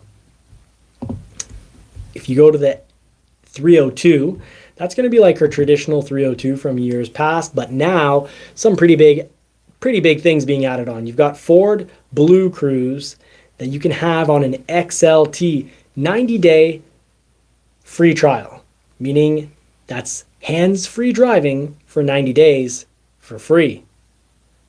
That means you're going to pay either a monthly or yearly subscription fee. How do you feel about sad. Yeah, that's how I don't love that because I feel like the Blue Cruise, it's an accessories in the F-150. So it's like paying for having your heated steering wheel going on or paying for your radio to work. I don't know. We need to subscribe so much stuff in life, the TV shows and musics like Sirius XM. Why subscribing Blue Cruise? At least it's not heated seats like at BMW. BMW finally gave up on that, but for quite some time, BMW was charging a monthly subscription fee to have your blue heated seats there. So the hardware was For there. real? Okay, Yeah, the I hardware. was joking. No, the hardware was there at BMW for heated seats, but they just take it away from you. If you wouldn't pay per month, they'd take it away from you. What I can say is payment will be very easy because you'll be able to make payment through Ford Pass. Ford Pass is ready to take credit card, and it's only a few taps away from getting it.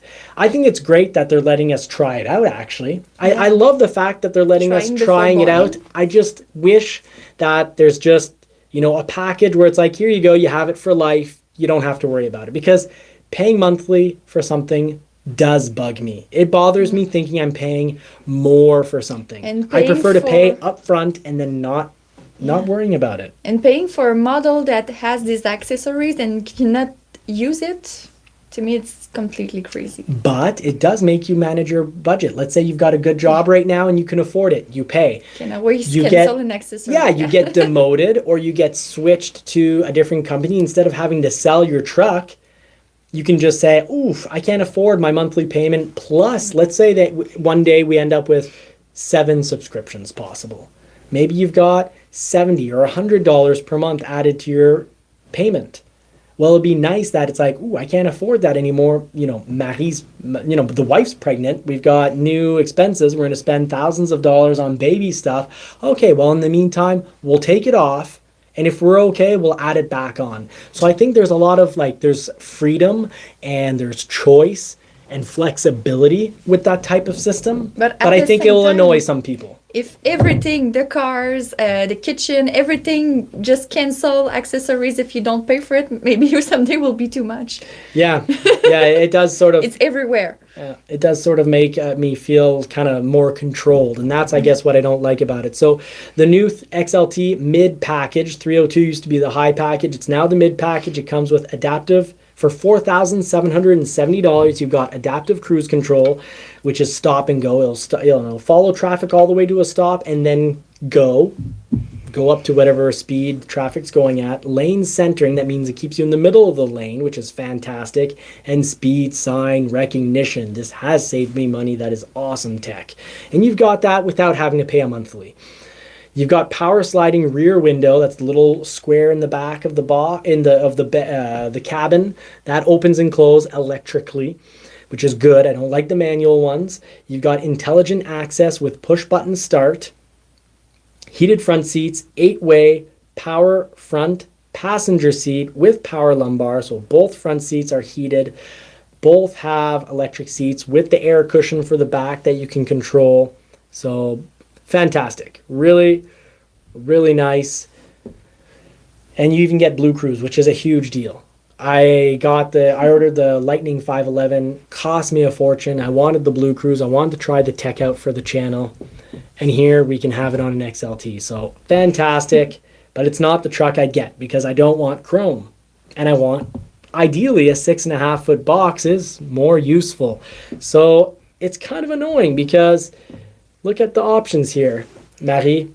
You know what could be nice? Platinum has black, but the Lariat doesn't have black with a 6.5-foot box. There's just, if we want to avoid the chrome, we either get the choice of going to Platinum, which if you miss out on Platinum not having that kind of metal polished, it's not chrome, but it's like a brushed metal look, you can have it on the Platinum full out edition. And basically it's going to turn the truck into a limited. So the Platinum 73,730 with a 6.5-foot box. It's got an incredible look, but you've got to go, if you want your traditional look, it's not a Platinum high package, or is it? Let's try it out. I think I thought it was Platinum like plus or something. So Platinum high package, no, still black. We've got to go even above that. And it makes it so that you essentially have a limited, because even the seats are going to be, you'll have badges saying that this is like a limited model, that you're X of, number 1,000 out of, I don't know how many they'll make, 5,000. It's going to feel very much like a limited. And that's on your Platinum, top of the line Platinum. And maybe they don't have it for the 6.5-foot. Because there are less options. So we're on the 6.5-foot box and it's limiting things. And I'm sorry, you want to say something just earlier.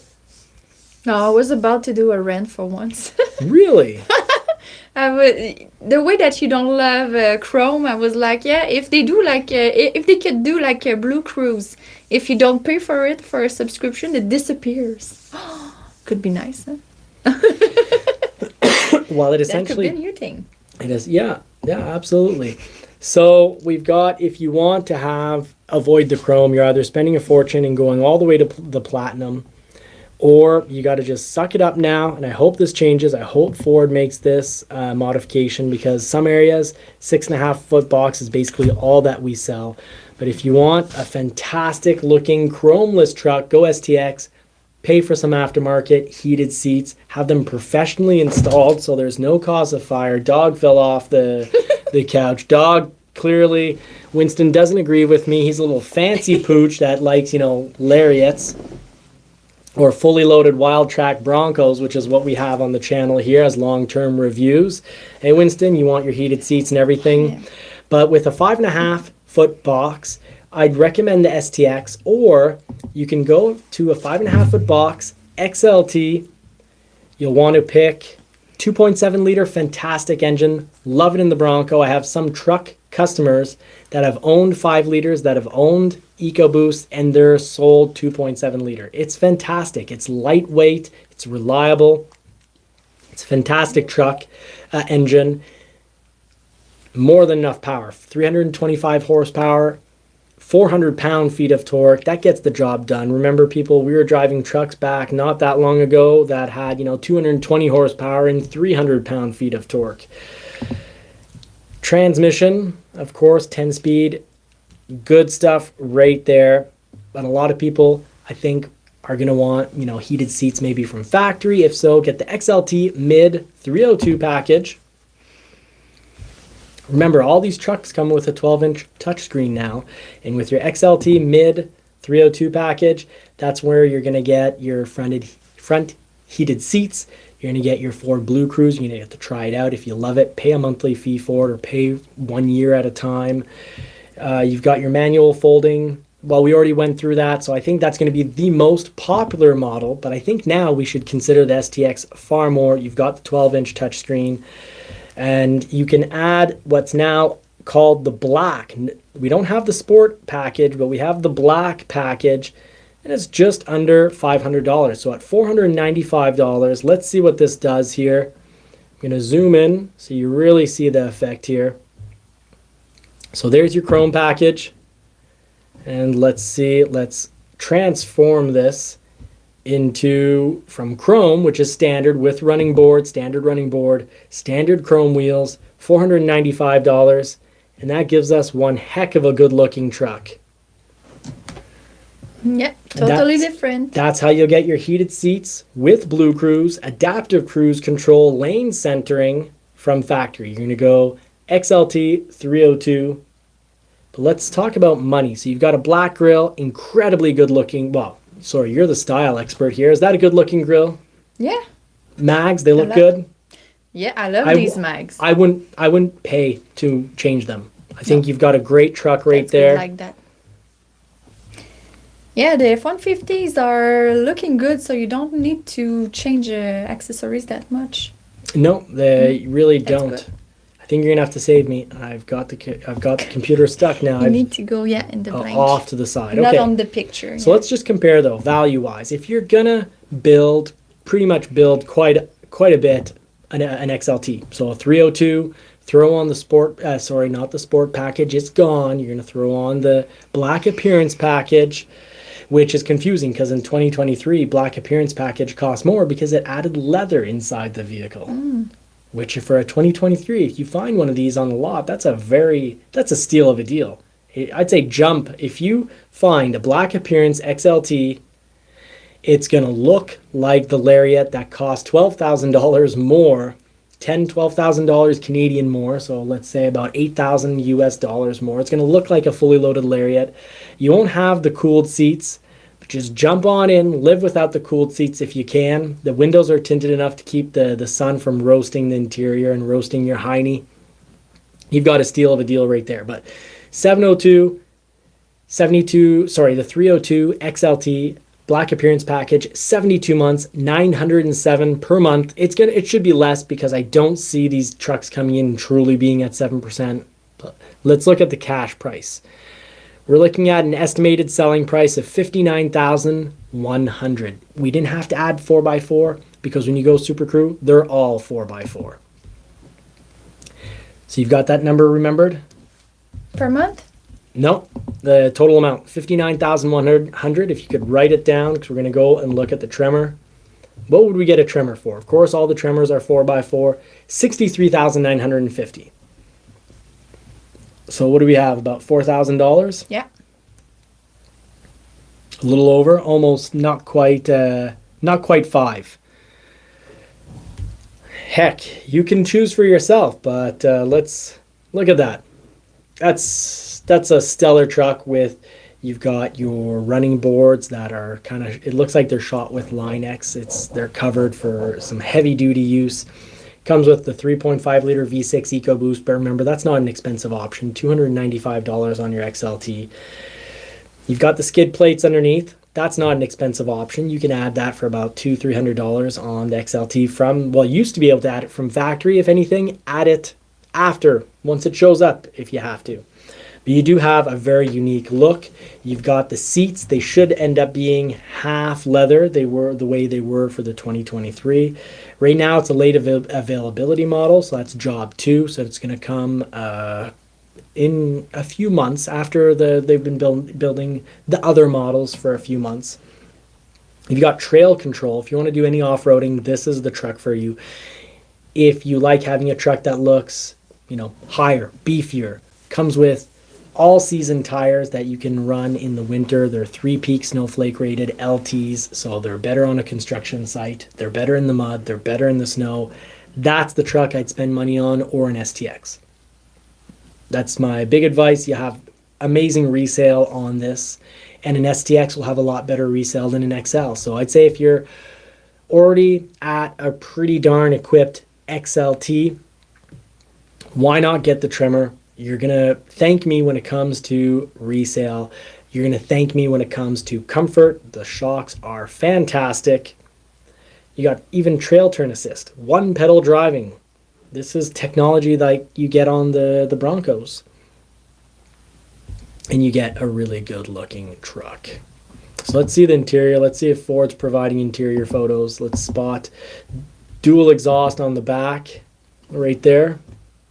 So a lot of people look for that style right there. Let's jump on in. Little orange accents everywhere. So yeah, we still have the seats that are should be half leather. Yeah, from the looks of it, you get some orange stitching. I have to be off to the side. I see. So good looking truck right there. Dual exhaust on the back. Tow hooks all over, of course. This isn't Toyota. Ford's not afraid to use tow hooks. Dark lights, dark grille, gloss everywhere. Half leather seats. You're halfway to a Lariat. 12-inch touchscreen, but that's standard now, folks. And when you're really wondering everything that's been added and removed, Google Ford order guide. And right here, we can see it, folks. Don't spend too much time looking at MSRP discount. Build it online, because that's really going to give you your price right there. And you've got major product changes. The 3.3 liter V6 is deleted. We now, for models, have the XL, STX, XLT, Lariat, King Ranch, Platinum, and Raptor. So no more limited, but you can take a Platinum and go all out on it, and it'll have badges like it's a limited. You got new colors, some deleted colors. Race red is gone. I'm going to have some customers disappointed about that one. Stone gray metallic and azure gray metallic tri-coat, all gone. That's too bad. Azure gray metallic, new color, and a gorgeous color. So all your changes are there. Deleted XL chrome appearance package, STX appearance package, but it's now own equipment group. It's kind of like its own model. You got XLT Chrome appearance package, gone. Deleted Sport appearance package, deleted Trailer tow package, deleted Max trailer tow package, because they've combined the two. That was very smart on Ford's part. 2.7 liter EcoBoost payload package, gone. 360-degree camera package, gone. King Ranch, because they're offering it for free on certain models, but also a pay-per-month package on certain models. So that's, some people will love it, some people hate it, because you can see it as having a flexible monthly payment, or you can see it as the manufacturer trying to get a little bit more money out of you. Well, it all depends how you look at it. I know having on a Mach-E Select, having the optional Blue Cruise to pay for it, I love the fact that you get to try it, because normally on base models, standard models, you don't have all the high tech. Normally the company wants you to pay $200-$300 more per month to go up, to get the up in trim, to get the extra technology. Now on lower trims, they're like, hey, here's some amazing technology, but it's going to cost you, let's say, $10 a month or more. So maybe $80 a month. So that's to keep an eye on. Maybe you'll just want to pay it one shot so it doesn't feel like a monthly subscription. Also deleted is the King Ranch Chrome appearance package, moonroof and tailgate. You've got the blue interior package gone, Raptor exterior graphic package. Raptor carbon fiber package, Raptor 37 performance package. Because, well, with the Raptor, 37-inch tires are still going to be there, but not as a package, as its own grouping, its own kind of model, we could say. So the order guide is going to be your key to figuring out how little you can spend. Because what's great about the order guide is it's really clear. They'll say, for example, all F-150s have Copilot 360 version 2.0. That's incredible. That's a huge update. For how much more we're getting, the price increase is, I don't see it as a price increase because they're giving us so much more. I see it as now the 2024 in a way is more affordable as long as we don't get stuck with the 7% interest. Because of course I'd rather a 2023 at 3.49% interest, but eventually the interest rates with these, they've got to come down. They won't be at 7% forever, and it's going to make for a better deal because of everything we're actually getting. So go through the standard equipment. I'm not going to read it all here because you can see, folks, this is a lot. But the big one is the 12-inch productivity screen, the Copilot 360 2.0. If you don't know what Copilot 360 2.0 is, the order guide also will tell you what it is. It really gives out everything. Cruise control is now completely standard on every single model. So you've got a huge list there to go through, but then you'll know everything. You won't miss a thing. An error cannot be made. LED lights on all the models, which is wild because before you had to get an XLT 302 to have LED lights.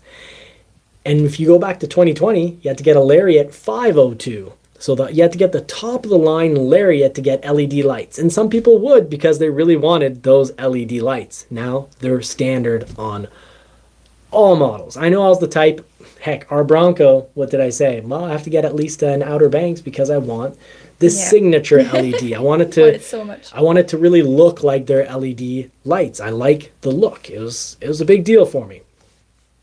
So a lot of really great equipment coming standard. You'll want to check that out. If you're wondering what Copilot 360 2.0 is, it's right here in the order guide. This thing is amazing. It lets you know about everything. Pre-collision assist. So Copilot 360 2.0 is pre-collision assist with automatic emergency braking, pedestrian detection, forward collision warning, dynamic brake support. It'll prepare the brakes. It'll even brake last minute for you. Bliss, that's blind spot detection with cross traffic alert. You're backing up, someone's coming, it's going to alert you. Lane keeping system, lane keeping alert, lane keeping aid, driver alert, rear view camera, auto high beams. The auto high beams are a big deal. So unbelievably convenient. You're driving at night, lights go high, lights go low, all automatic. Reverse sensing system, reverse brake assist, post-collision braking. So if you have an impact, if you've passed out, the vehicle won't just keep rolling. The vehicle will brake, knowing that you've had an accident. You can have the option to have it call 911 if the airbags go off. So when you connect your Ford Pass, that'll be one of the questions you need to answer. All these vehicles have Ford Pass, meaning you can start your vehicle from a distance. You've got remote starter with your cell phone. You can lock the doors, unlock the doors, check how much gas you have left, approximately how much oil life you have left, and even find out where your wife is. I mean, where your truck is. It's more easier when you have kids. It's with Ford Pass. It could be nice. Hey, with Ford Pass, you can literally be like, "Where's Johnny?" And then you check your Ford Pass, and you'll know exactly where I'm at. But for people who have kids, it's the best. Because you don't need to know where your wife is, but your kids, when they go with your car and your keys. I don't know if I'll ever get to that point. Oh, you have too much cars. You will have one that they can borrow. So Driven Wild Outdoors was in the show, and I know he's going to be giving one of his Broncos to Gavin when Gavin comes to age. So huge congratulations to Gavin. Love the content over at the Driven Wild Outdoors team. Thank you so much. Thank you, everyone, for watching. Do we have any questions, or can we save them until next week? Because Yeah, I could check with you because it's for other model. It's not for F150, so I will show you the question Great. and we'll come back to you. we'll try to next work on week. those, work them into next week's show. And for now, we've got to go because All Terrain Nation, I don't want to be stepping on his toes. The show's on, so we want to head over to All Terrain Nation as well. Take care, folks. See you over at All Terrain Nation. And tomorrow night, as long as my life permits it, I will see you all at Long MacArthur on Tim Bart's show. Take care, everyone. Thank you so much for watching. If you made it this far, please give us a helping hand. Type finisher, not in these live comments, but in the non-live comments when the show becomes available to type on. Actually, you can type it in the comments right now. Thank you so much for watching it. We wish you all more cars, more power, and I wish you all that we don't lose our freedom to drive our own vehicles, our autonomy. Take care, everybody. Stay free.